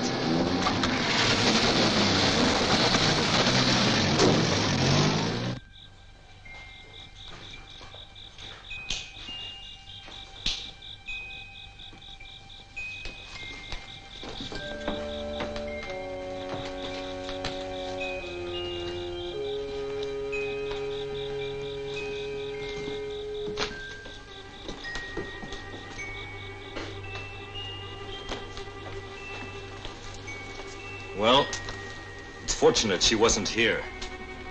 But I wonder where she went to. He's going to try and get her. Still looking for that pattern, Superintendent? No, I'm afraid I'm just trusting to luck now. Superintendent, Yes. when you find him, will you Will you remember that something's happened to him? Something he can't control. I know, Larry. Are you asking me not to shoot to kill? Yes, I am. I'm sorry, Mrs. Stanford. I can't promise anything right now.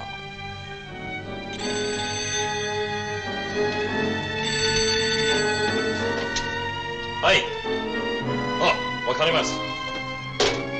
He's been sighted at the shipyards. Come on.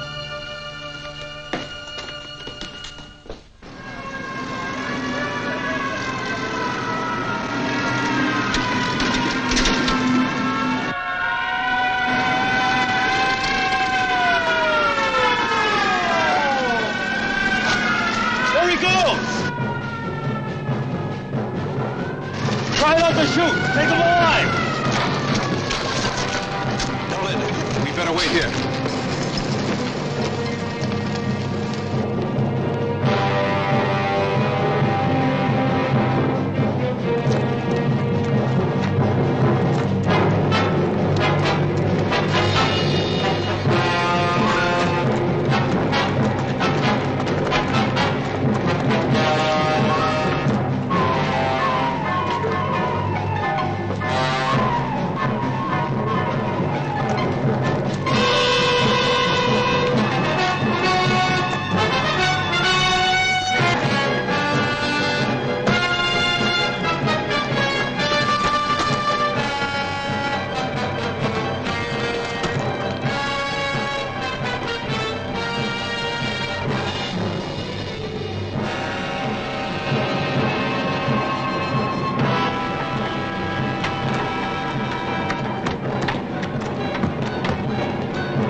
Well, between this and heat treatment, there's a chance.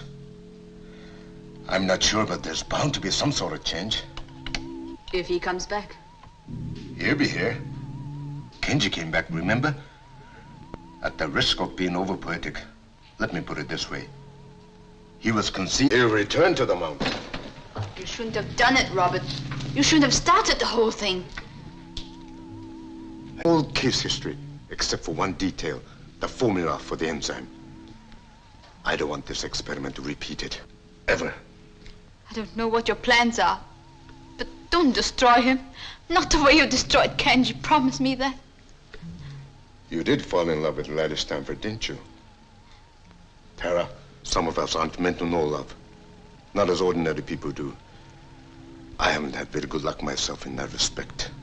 But you've got to try with Larry. You've got to try to bring him back. I tried with Kenji, and I kept trying with Emiko, even when I knew it was hopeless. I'm afraid that was a mistake. But with this new injection and heat, lots of heat, it may work. He might separate completely, split into two human beings. But Tara, what will they be? I'm leaving you, Robert.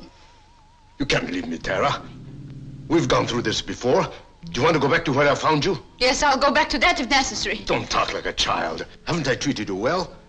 Bought you anything you wanted? What else do you want? The illusion of respectability? All right, if that's what you want, I'll marry you. That can be arranged now. You may need this, Robert.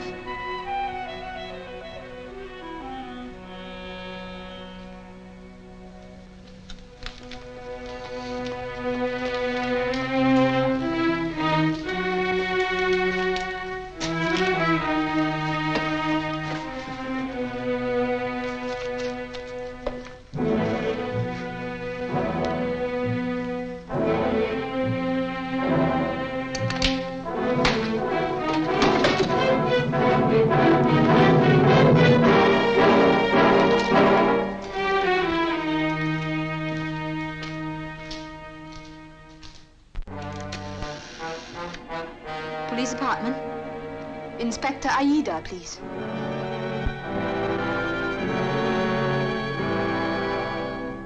Can you understand me, amigo?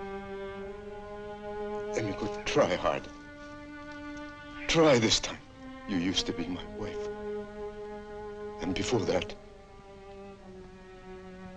you were my sweetheart. Remember? We went to America. We went to the university together. We had wonderful plans, didn't we? We were going to be great scientists. Like Pierre and Marie Curie. But it didn't work out that way, did it, amigo? I'm sorry. I don't know why.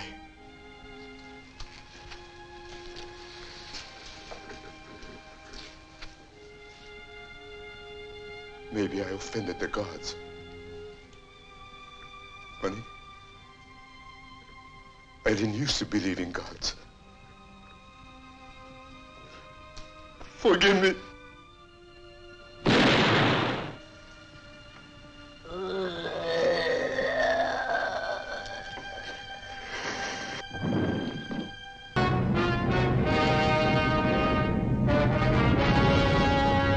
But did you give him my message?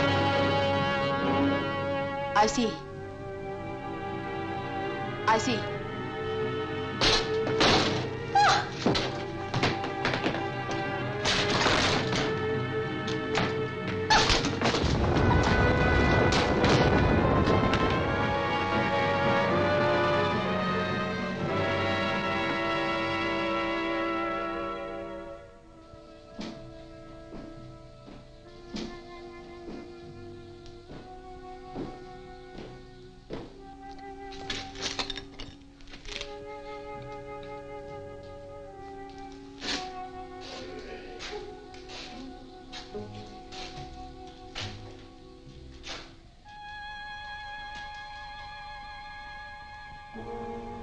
Come on.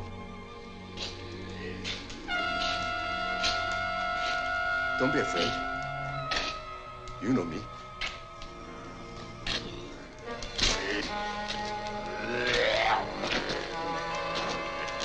Give me your hand. Give me your hand.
I guess there's nothing else we can do now, except wait.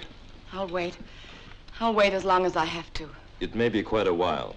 I'll have to make a formal arrest when he's well enough. I have no choice. I understand, Superintendent. It's going to pose quite a legal problem. Who really did all these things? It wasn't Larry. It couldn't have been Larry. It must have been something, someone else. Why did it have to happen? Why? I don't know, Linda. He was an average sort of guy, the image of us all. How can I say this? There was good in Larry and there was evil. The evil part broke through, took hold. Call it an accident or call it a warning. A warning? I'm a reporter, not a mystic, Linda. But there are things beyond us, things perhaps we're not meant to understand. If what's happened has made this all clear, well then, perhaps it makes sense after all. Have faith, Linda. Have faith in the good that's still in Larry. And in all men.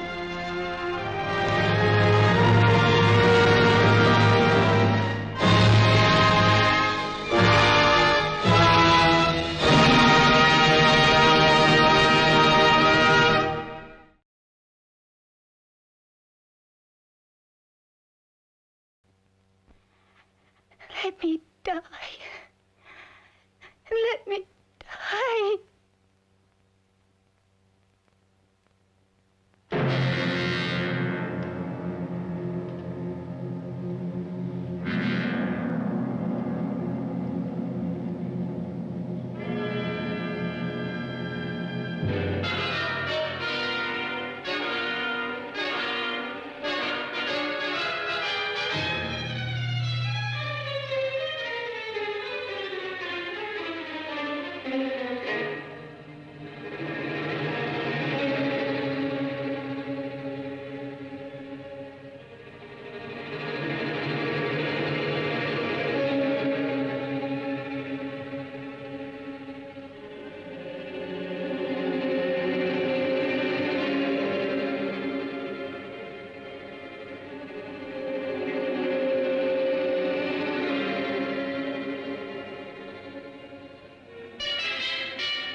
I should have known he was as good as dead when they wheeled him in.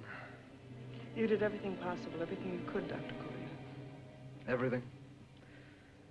Everything except save my patient. Everything in the books.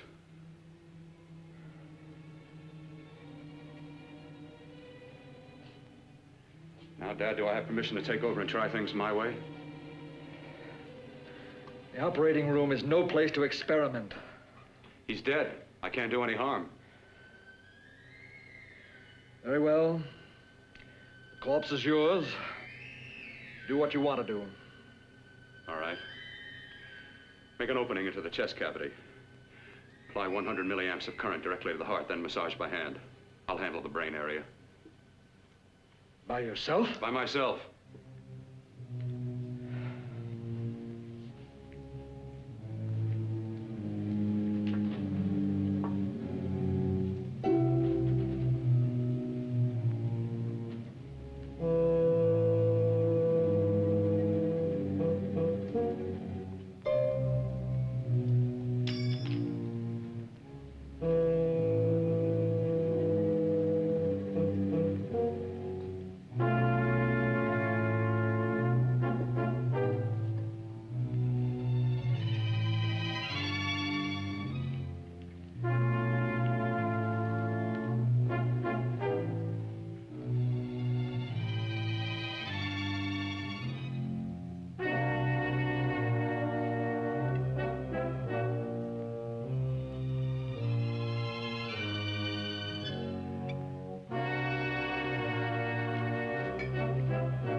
work fast, if it isn't too late. You talk as if he's still alive. He is. I just picked up a faint pulse beat. Keep massaging the heart. I am. These electric shocks should stimulate the motor area enough to innervate the heart again. Then he won't need any external stimuli. Keep away from the motor area. You'll paralyze him for good. Which would you rather be, paralyzed or dead? Don't try to play God. Some choices are not yours to make. When the obstetrician has to decide which to save the mother or the child, who plays God then? It's part of the game. Game? The human body's not a jigsaw puzzle to experiment on. Still playing it safe like the other doctors, hmm? Might as well save my breath. Keep massaging the heart. You've already lost your patient, Doctor. I'm going to save mine. His pulse is coming back stronger than ever. It's unbelievable. Nothing's unbelievable if you have the nerve to experiment. I've been working on something like this for weeks. In your laboratory? I knew this would work if only I had the opportunity. You don't conduct experiments on people. You should be sure of the results first. I am now. Stop massaging the heart. Let's see if it can take over by itself.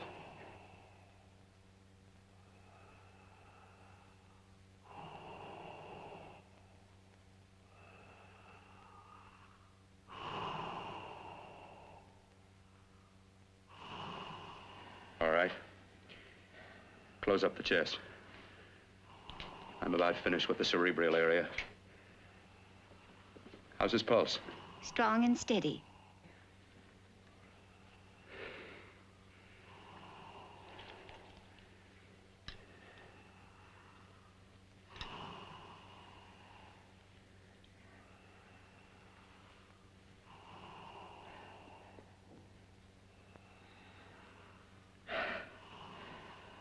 You did perform a miracle. I may not approve of your methods, but I am proud of your results.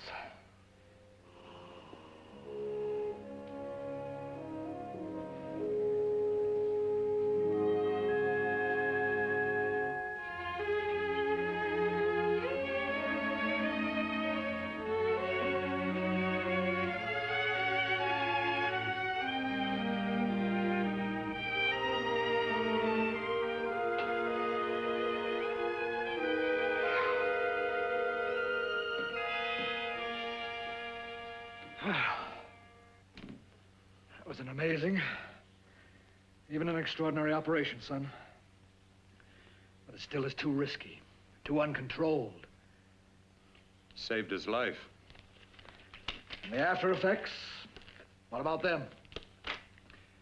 You've lost the urge to experiment, to explore.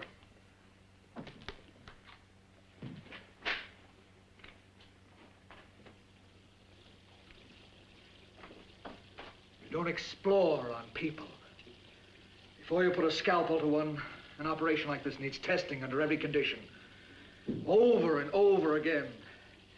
Rabbits, mice, monkeys, not people. That man who should be dead now won't think so.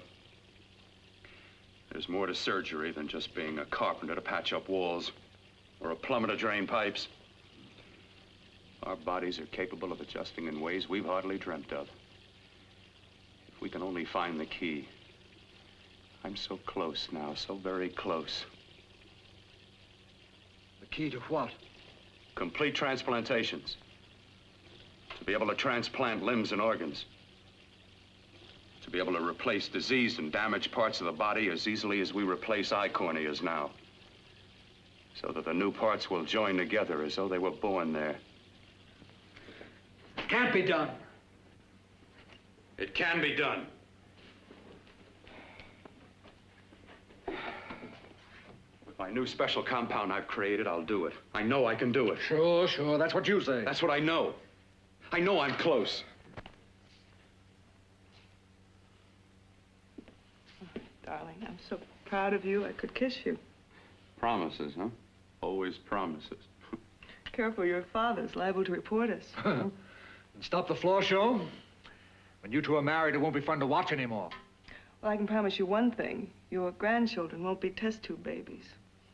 You better hurry if you want to catch that plane to Denver, Dad. You know that medical convention can't start without you. Jan, you'd better check about my reservations. Oh, yes, I'll call the airport. I'll be right back. Bill, the line between scientific genius and obsessive fanaticism is a thin one. I want you on the right side of it. If I don't experiment, how can I hope to perform operations like the one you almost messed up?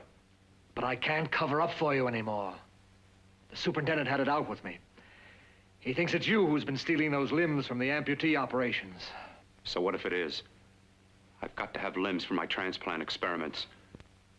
Test and experiment, test and experiment. Yes, but limbs and organs taken from people. I've got to have them to work with. Sure, I've made a few mistakes, but I've learned from them. I've learned. Your reservations are all set. 3:30 takeoff. Well, what have you two planned for the weekend? Oh, nothing much. Just a quiet weekend. Are you sure you're not going up to the country house? You're always sneaking off up there. The place gives me the creeps. I should have sold it when your mother died. You can't sell that place. Well, I mean, it's nice to get away from the city. I can work without anyone snooping around. You spend too much time up there. All right, I'll see you both in a few days. Got to clean up and get out of here. Fine operation or not, Bill. You're walking on thin ice. Don't go too far.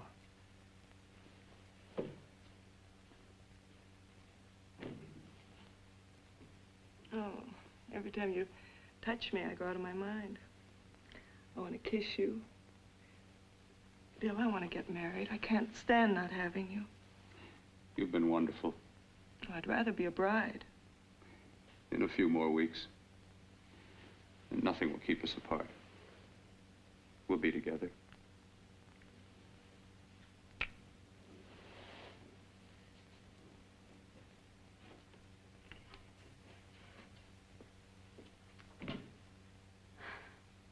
Dr. Kortner.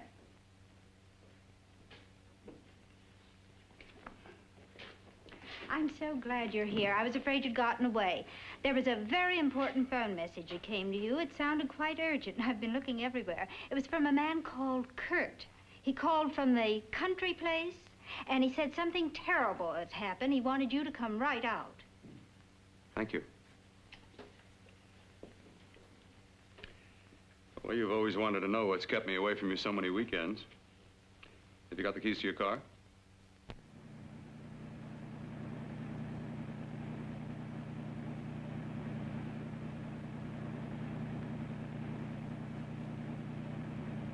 Why haven't you ever taken me up here before?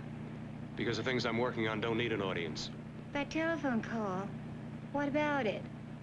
All right, all right. Hold off the questions. Why the mystery, Bill? What's it all about? We'll be there soon enough. You'll see. I've got to hurry.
All right, for God's sake, open the door. I'm coming.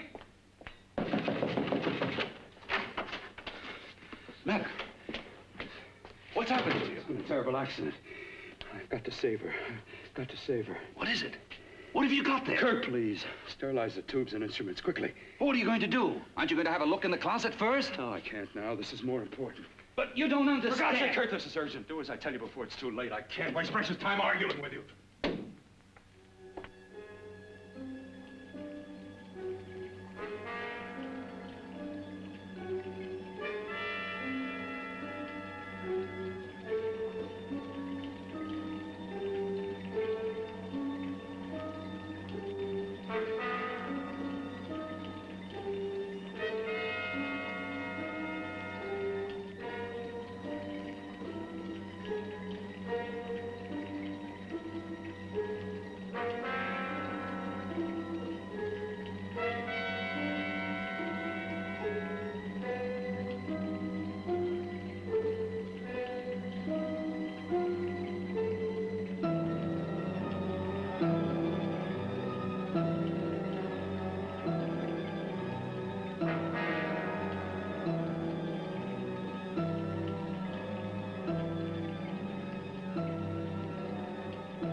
saw them move. It can't be. My eyes are deceiving me. What you see is real. What's done is done, and what I've done is right. It's the work of science.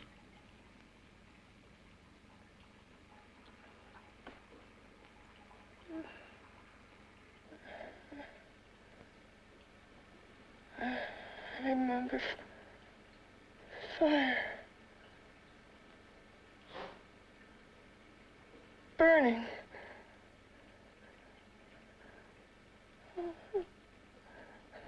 Let me die. Let me die.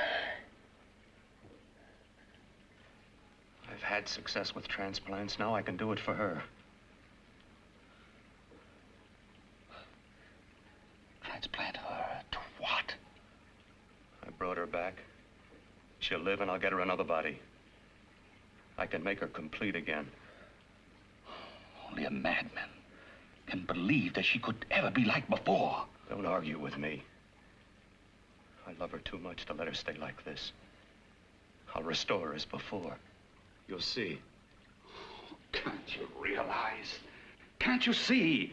There's a pattern to all that lives. An order, an arrangement.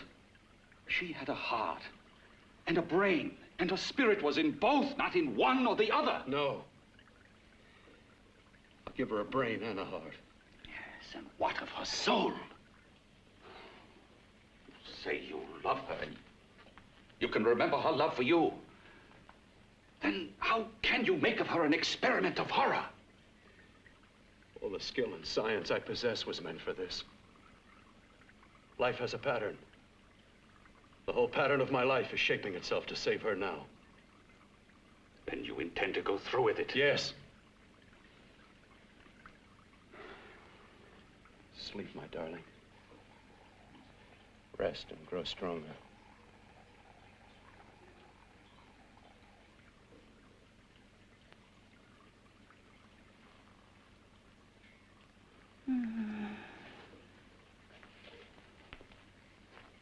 How long do you think we can keep her alive under these conditions?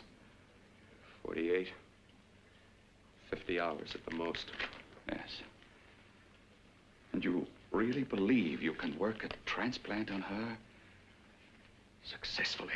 Yes. Like my arm. Withered and deformed.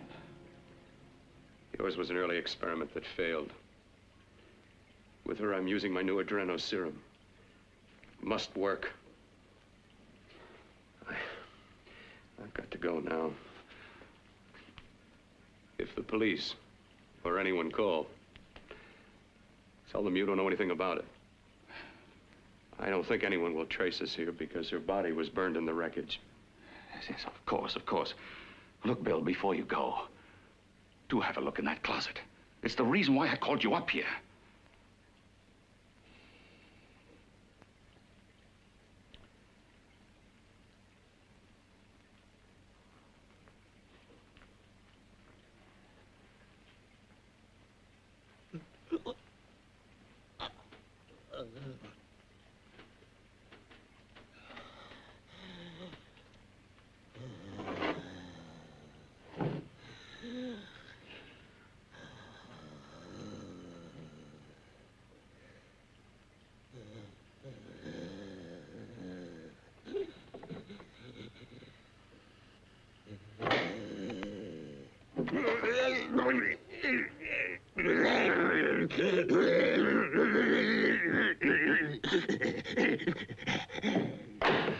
Keep it locked.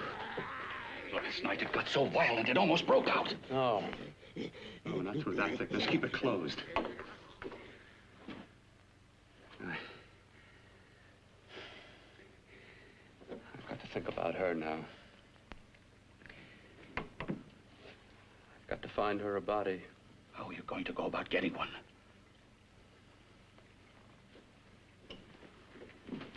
Bill, how will you do it?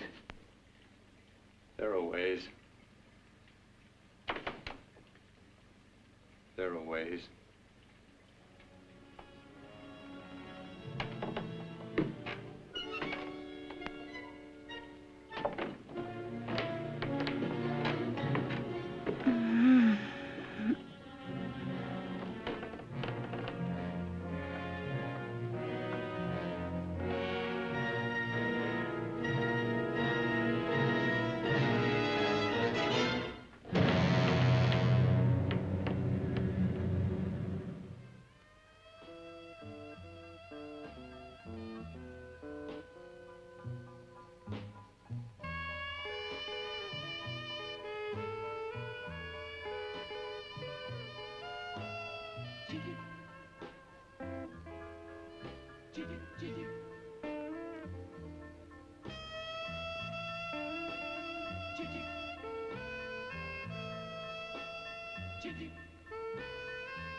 What took you so long?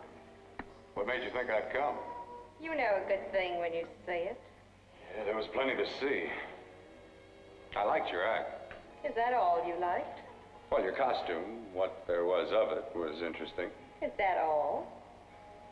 The rest of the equipment is standard. But, the arrangement is pretty special. You know, tourists just looking at the sights. What are you doing here? Slumming? I get my allowance once a week. Okay, if you're so loaded, you pay for the drinks. I already did. Are you hustling for the house? I hustle for myself. I'm the leading lady around here. I can sit with the squares out front, or I can relax back here with my friends. I'll bet you don't have an enemy in the world. Hmm?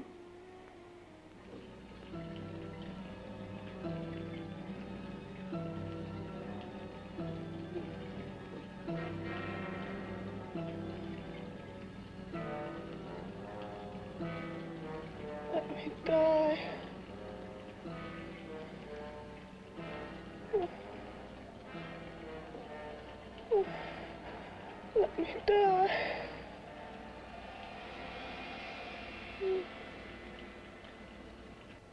Where are you from? Oh, around. Just looking around. When you get done looking, then what? I operate. I get your message. You're coming across. You could flip any chick in the house. Why me? Well, like I said, I'm looking. Well, you don't have to look any further. I'm not going to fake it for you. When do you go on again, When? Relax. I got another show yet, but it could be for you. Oh, I was just asking. Try taking. Are you getting nervous? I'm over 21. Oh, it isn't that. I've just got things to do. Things to take care of. Well, if I don't exactly make you sick, what could be more important that could be taken care of right now? Well, I've got to see about helping somebody. Somebody who needs my help very badly. You can't cut out of me now, baby. Now when you got me feeling so good. I'm so warm all over. I'm good for you. I know I'm good for what you want. You may be just what I'm looking for.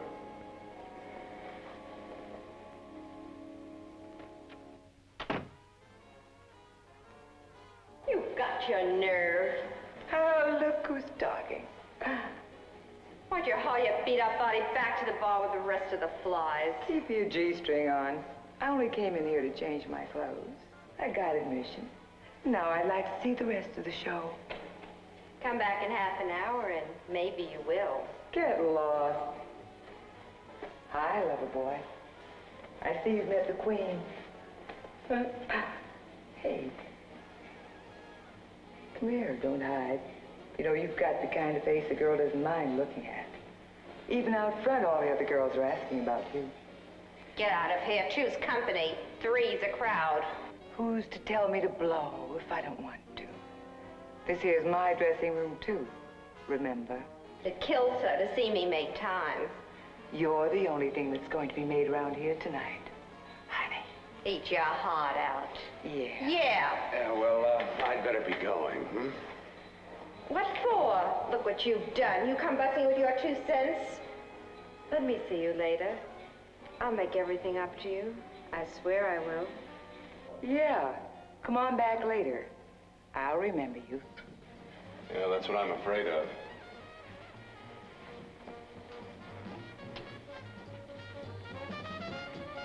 You lousy tramp. Once in a blue moon, I latch into a guy with class, and you mess it up. What makes you think you had him? He wouldn't have you on a bet. Says who? Says me.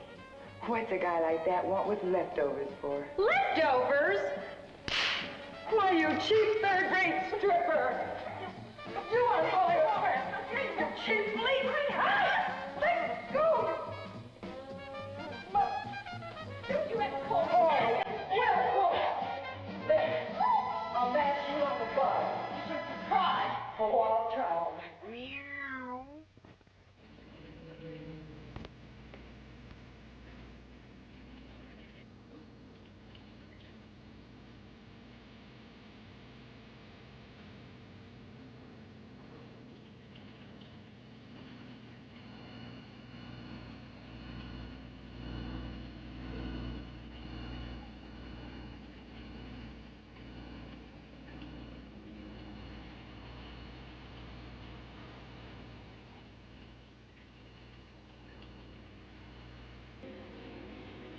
You. Inside the closet. What has he done to you?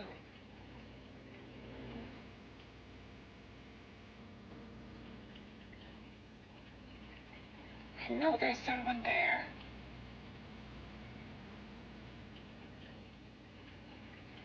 Knock once if you hear me.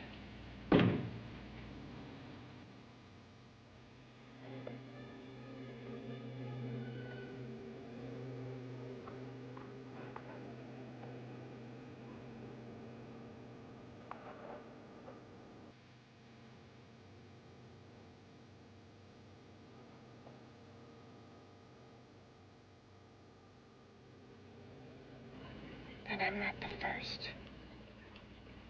Knock twice if I'm not the first.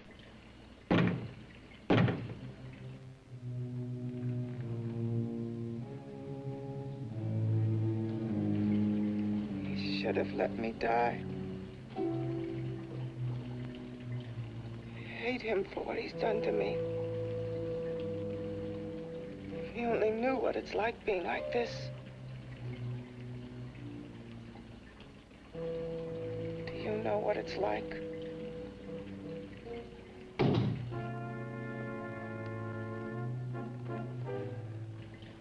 Together we could have revenge. You want revenge?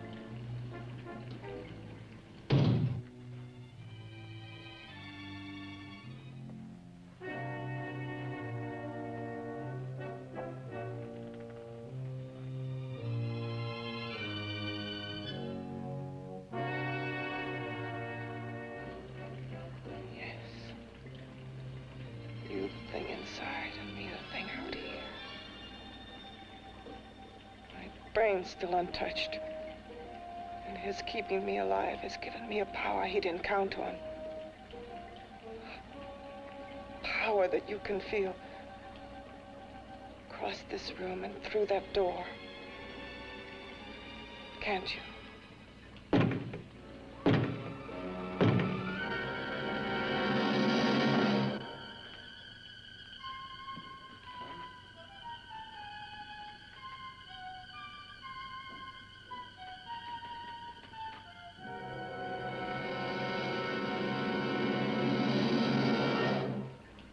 Together we're both more than things. We're a power as hideous as our deformities. Together we'll wreak our revenge. I shall create power, and you will enforce it. You the thing inside. Me the thing out here.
What's locked behind that door?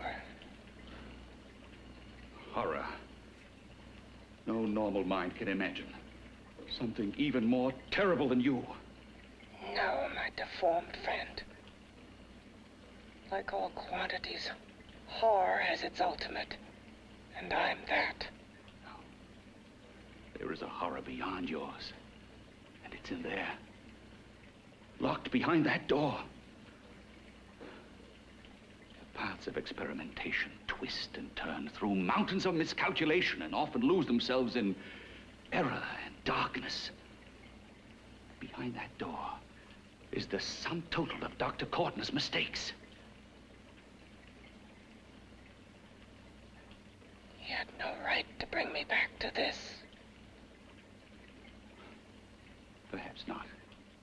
Who knows?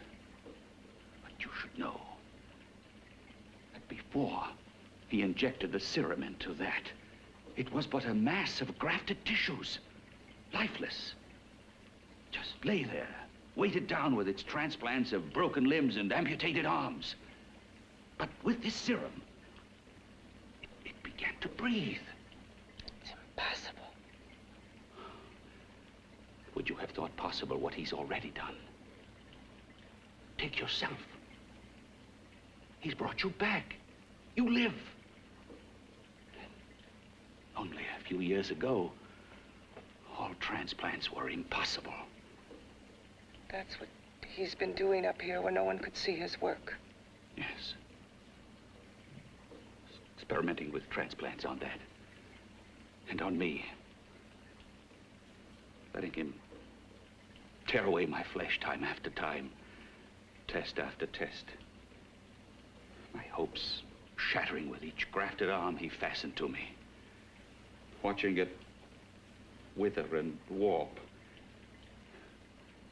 instead of strengthening. You see, he's learned from his mistakes. And you stayed with him, helping him in his grotesque work that he claims is for science. Was there a place for me on the outside with this? A world where eyes would look upon me with pity and people would turn away from me in disgust? No. The alcoholic has his bottle. The dope addict his needle. I had my research. I used to be a surgeon. It was my life. And one night in the laboratory there was an accident. They had to amputate my arm.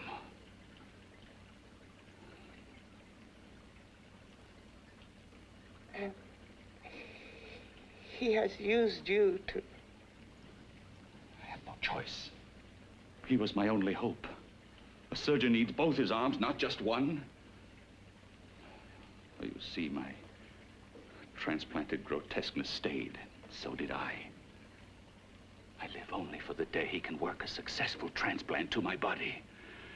That is why I stay. Transplant my head onto another body.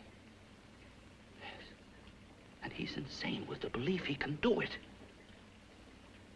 But the tissues of my body would reject the tissues of another. Reject it as the foreign substance it is. The transplant would never take it, would never stay in place. My blood's antibodies would attack it as they attack any invading matter. Yes, but his new discovery, this new serum, may change all that. This serum injected into the bloodstream affects the lymphoid tissues. Here, in the neck. The lymphoids that provide the antibodies for the blood that attack foreign transplanted matter. It was untested, untried, till we used it on you. So, that liquid in the blood that's being pumped through what's left of me is what makes me feel the...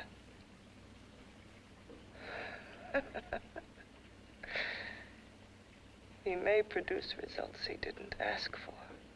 Results? You mean like this? Results more terrible than your arm of relative beauty. Results of power. Of magnitude. Power. What power? Can't you see that you're at the mercy of every element of the universe? How can you speak of power? I have a power. This liquid that he's pumped into me. My brain burns with it. That thing inside an iron touch. Want me to prove it? You can prove nothing. You're powerless. I'll show you how powerless I am. You. Behind that door.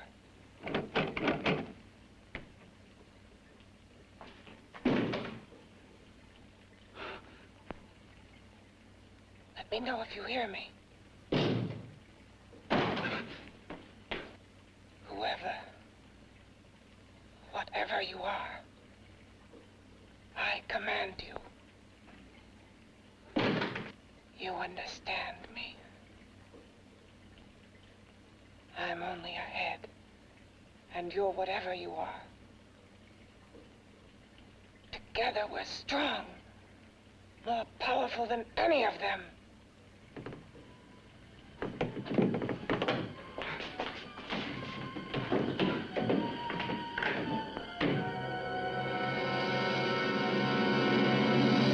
What are you running from? What's wrong with you? Oh, it's you. Something wrong, something beyond control in that room. There's nothing beyond my control. She's alive, and I'll keep her alive until I find her a body. I can't talk anymore. I'm tired. I've got to go to sleep. And you didn't find her a body? Well, I've got to be careful. I can't afford to be identified as the last person seen with a girl before she disappears. Do you think you'll get one?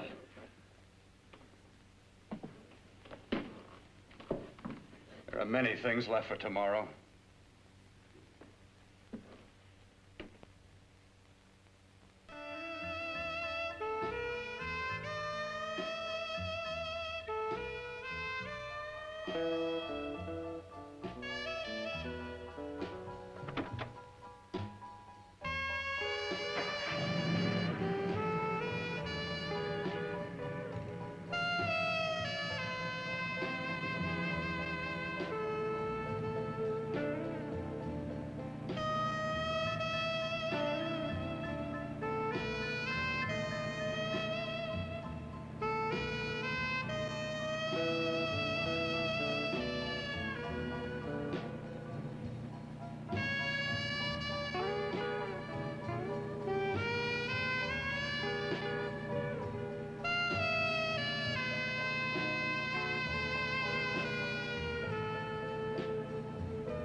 I was about to call a cop the way you were looking me over. How have you been, Bill? Oh, just fine, Donna. I haven't seen you for quite a while. Too long. I'm still waiting for that call you once promised me. Well, you know how it is with interns. All work. All work and no play even makes for dull doctors. You're gonna lose that bedside manner of yours. Say, how about a little side course in anatomy? Yours? Anytime. No, not mine. A Body Beautiful contest. You know, bathing suit models. Plenty of females on the hoof. Your eyes will have a field day. Interested? Well, why not? You're just what the doctor ordered. Come on, jump in. On second thought, I just remembered I've got to stop by my place and take care of a few things. It'll only take a minute. You don't mind, do you? I always follow the doctor's orders. Anything you prescribe, I'll take. That's what I like about you, Donna. Always so obliging. Hey, Donna, where are you going? What's the hurry? Hi, Jeannie. We're going to look for some bodies.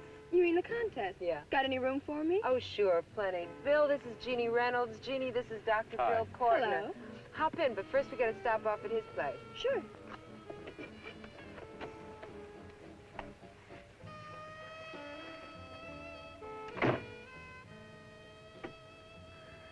Well, as a matter of fact, that can wait. Now that there's two of you, we'll have to wait. Guess he thinks there's safety in numbers. Well, this time there is. We promise not to hurt you. And I promise not to hurt you. Yeah,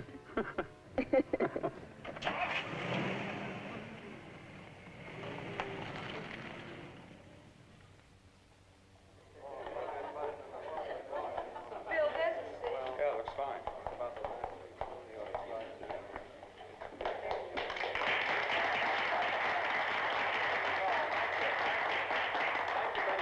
Well, it looks like we're about ready to go. Backstage are 5 of the girls who have reached the contest finals, and we are here to choose Miss Body Beautiful. Now, we've eliminated everyone except the 5 finalists, and they will be judged solely by your applause. So let's bring them on. First, Helen Appleton.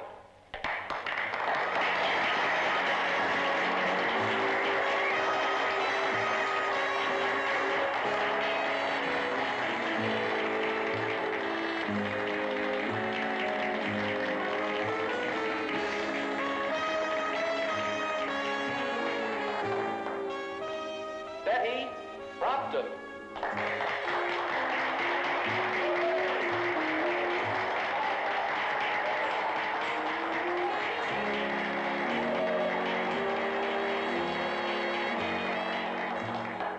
Terry Lund.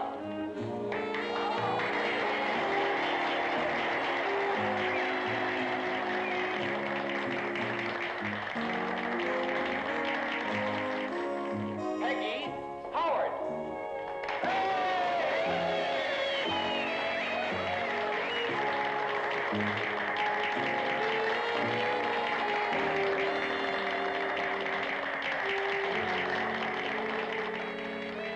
She has the second nicest body I've ever seen. Second to you? No, another girl, a figure model.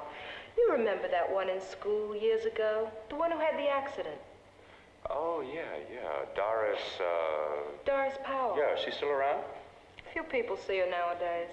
She just stays in her studio posing for art classes and camera bugs. Figure model. Poses for art classes. The nicest body she's ever seen. The nicest body. Maybe this is the one. She's got to be. I can keep Jan alive only for a few more hours. I've got to find her a body.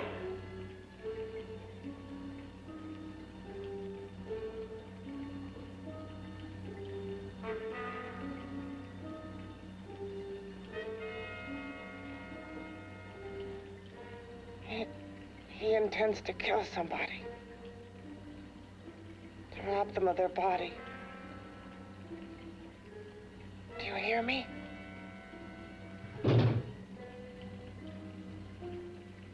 Yes, you hear me.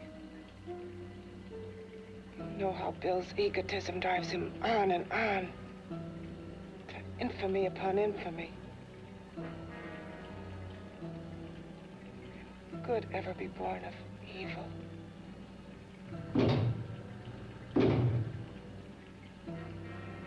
Yet he claims his work is for science, for humanity.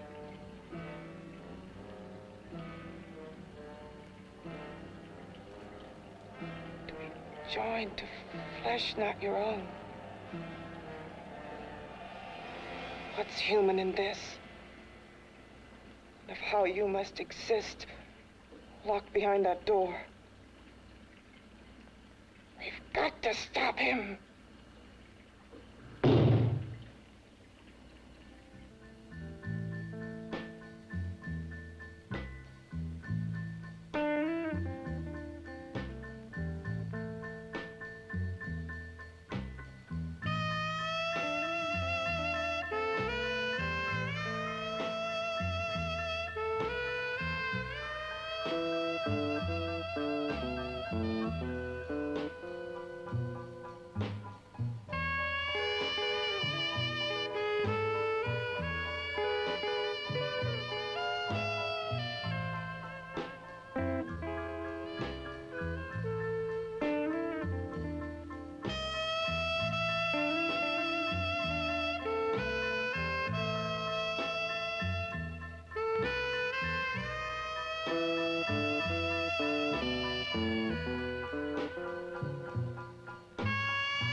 Okay, boys, I've had it for tonight. Come on, baby, one more. Just one more, please. Another 5 minutes, baby. Time's just about up anyway. Okay.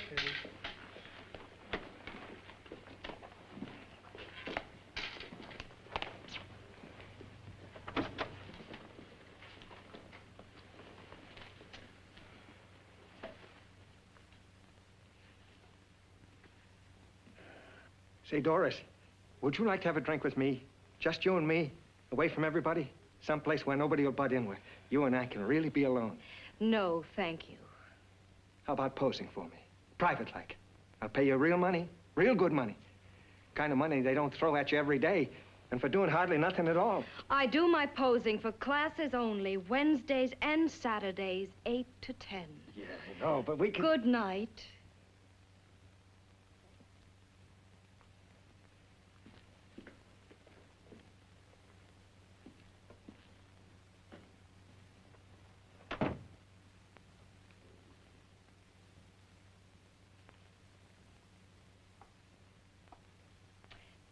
See it all, mister.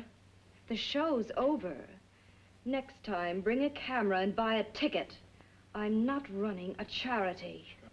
You don't remember me, do you, Doris? Every guy on the make gives me that same tired line. I'm Bill Courtner.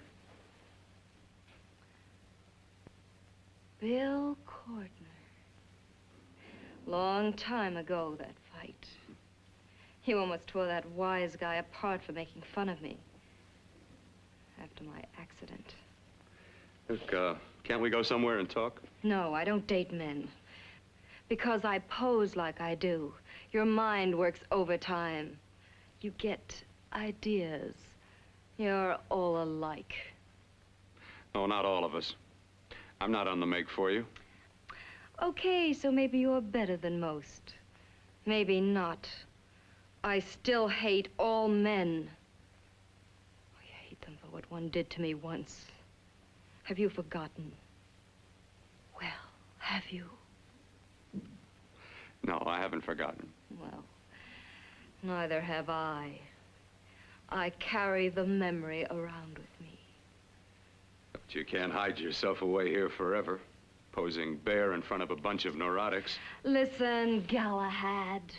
I trusted a man once, all the way. What did it get me? He gets his head full of jealous lies, and I get... You've got to forget what How happened. can I forget? I carry the memory around with me.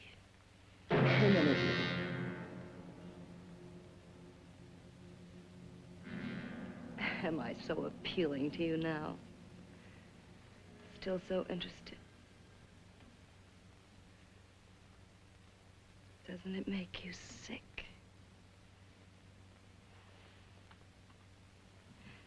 You don't even turn away from me, like everyone else does. To me, you're not ugly. I see only beauty in you. You have a lovely body and a face that can be made beautiful again also. Yeah. I've heard that song before. I'm a doctor, I know. My father's one of the leading plastic surgeons. If anyone can help you, we can. I know I can. I've been to doctors. It's no use. The scar tissue's too deep. No one can help me. That was a few years ago. Today, nothing's hopeless. We can graft scar and skin tissue that... Well, we can even freeze areas of the skin and sand away damaged skin tissues. The way you say that, that look in your eyes, I almost want to believe you. I almost want to believe you. Well, then start believing, hmm?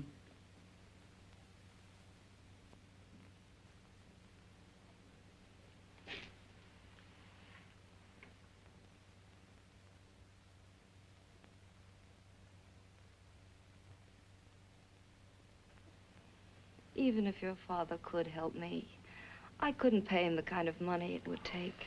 Don't talk about money. He does a lot of work without any charge. Why should you want to do this for me? What's in it for you? I'm going to make your face beautiful again. Cut it off and give your body away.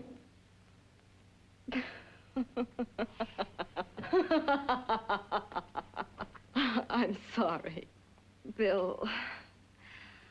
I have been knocked around so many times. I've lost count. It's tough living with this. I don't mean to sound ungrateful. Well, because you've been battered around, don't go sour. You shouldn't lose your trust in people. Not all of us. I believe you. I want to. Do you really think something can be done? Only my father knows. Look, we have a country place just out of town. He's visiting for the weekend. I could take you there now for a consultation. You mean tonight? Well, if you'd rather wait till he comes back, if oh, he no, comes no. back. I mean, he wouldn't be annoyed being bothered with me so late at night. Well, you let me do the worrying, hmm? I'll do anything that'll help me get rid of this face. Well, that's where I come in. Remember the last time I helped you? Where are you going? Who are you calling? My girlfriend. I want to tell her the news. Before you know what the verdict's going to be? You're right. I shouldn't talk until I know what's going to happen.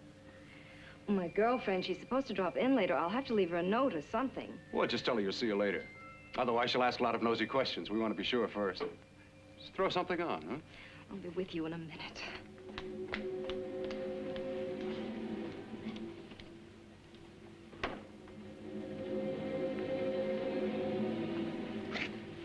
Just tell her you'll keep in touch. I'll leave it on the table. She'll see it. Had to go out with old friend Bill Courtner. We'll call you tomorrow. Doris. Here.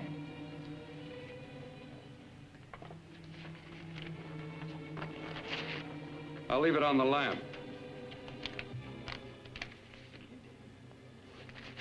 She'll see it, won't she? That's the first place she'll look. I'll leave the lights on for her.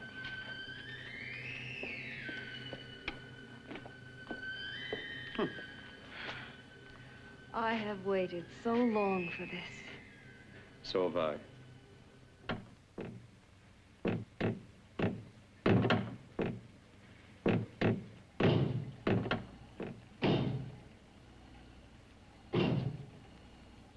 Again.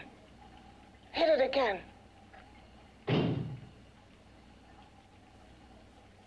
Got to see your hideousness.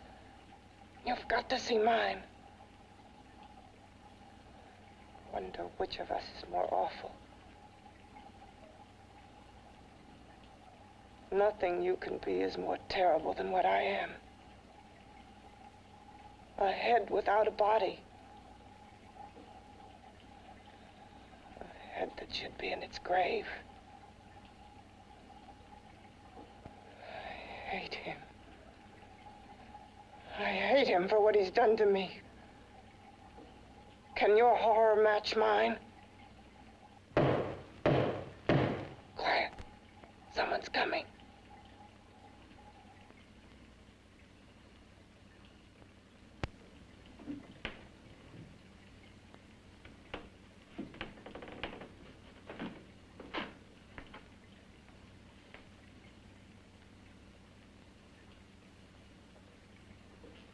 I have come to feed your friend. While you feed yourself with hate, it prefers food.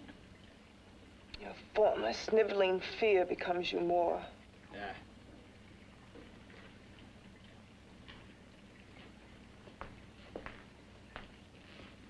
What makes you think I'm afraid of what's in there? Or of you? A mere head in search of a body. People fear what they don't understand and what they can't see. What are you talking about?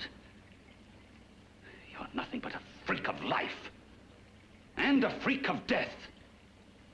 Why should I be afraid of a few knocks on a door? But last night you ran. You were afraid of what you imagined lay behind that door. I? Imagined? It was I who helped graft together the bits and pieces that were stolen from the hospital. An amputated arm, a leg, a torso. It was I who helped piece them together like a monstrous jigsaw puzzle. And that same medicine that he's fed to me to activate my lymphoid tissues. Has he fed it to that? No. No, on that he used an earlier formula. It wasn't as successful as the serum he's using on you, but it was enough to allow the transplants to take. If your experiment is successful, be my turn. And what else has happened to it? Mean what else? Well, it's mutated some, of course. It's changed considerably. Why don't you open the door? And we'll both see how it's changed. Listen, you. I warn you. You better stop pestering me, do you hear? I'm getting fed up with you and your insidious talk. He should have cut out your tongue while he was at it. Afraid? Afraid of whom? Of you? No, not anymore. But of it. Nor of it.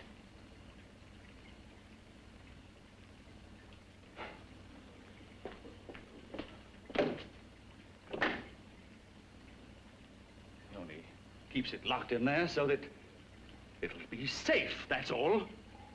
Safe? From me?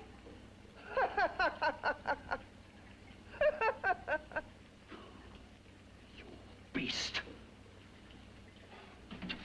I hope he prolongs your existence into a lifetime of agony. Then we'll see who's laughing at whom. You miserable fool! Get him!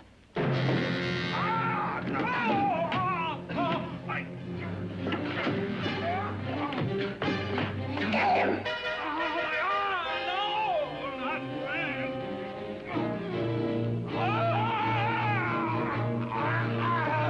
Kill him!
You and your father live here?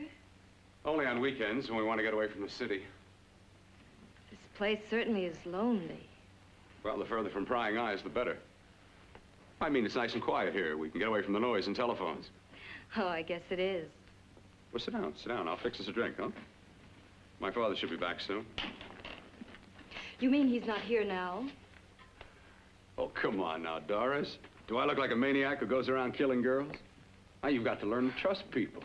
Oh, people like me, really. I'm sorry. I trust you. I trust you with my life.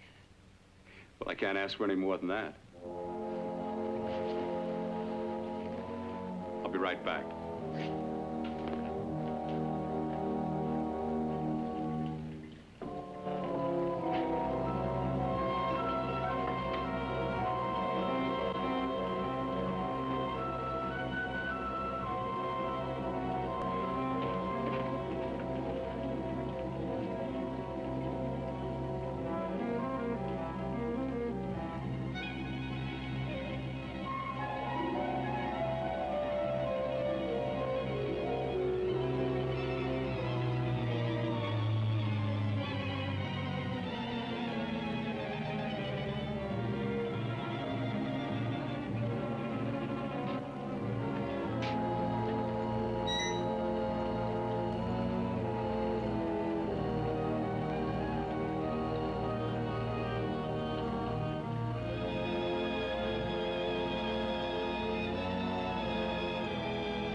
I was beginning to think you'd forgotten about me. Forgotten you? Why, Doris, you've become very important to me. Very important. I put a little water in it so it wouldn't be too strong for you. Fine. I'm not a very heavy drinker. Neither am I. Well, here's to your future, whatever it may be. I'll drink to that.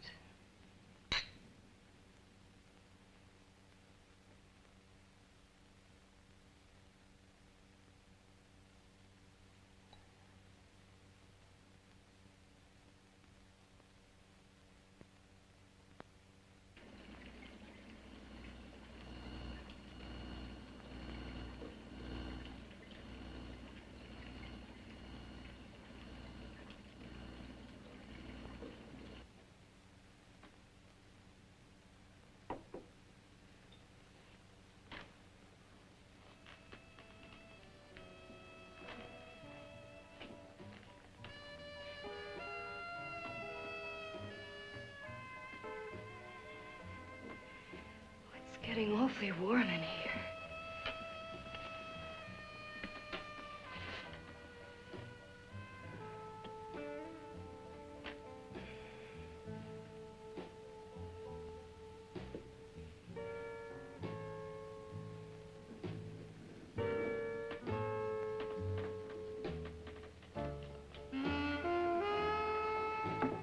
I feel kind of funny.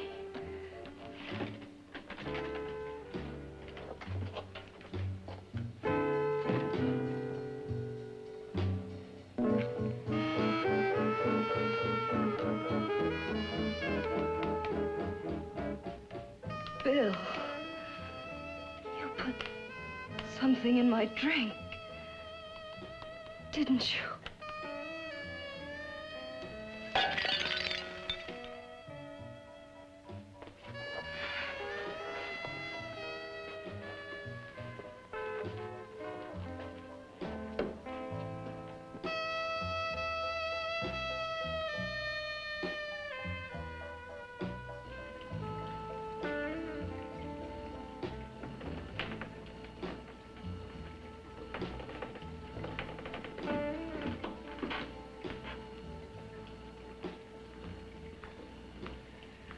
I told you I'd bring you a body. A beautiful one. Soon it will be yours. Bill, you can't. Yes, I can. I want you as a complete woman, not part of one. Is it a crime to want to keep you alive? Is it a crime for science to jump ahead by years? This kind of thing must be done. When it's over, you'll see. I've got to hurry now. The drug will wear off soon and she'll be awake. When she does come to, it will be your head consciously awakening for her.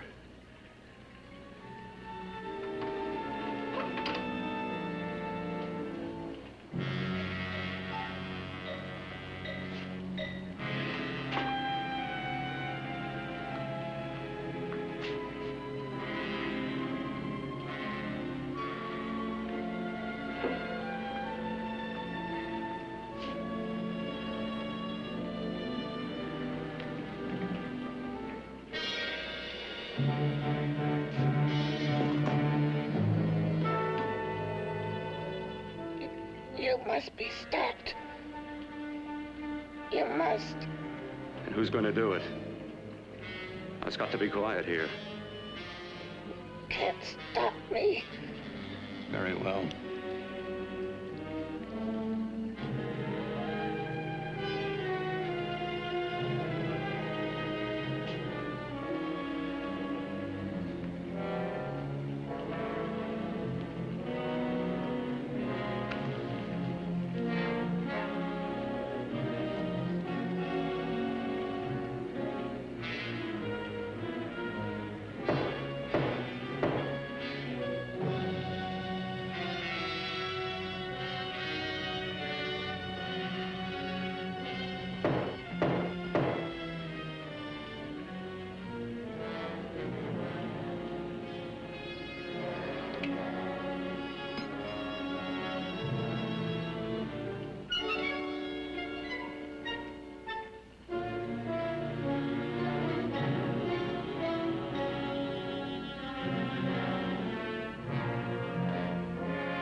told you to let me die.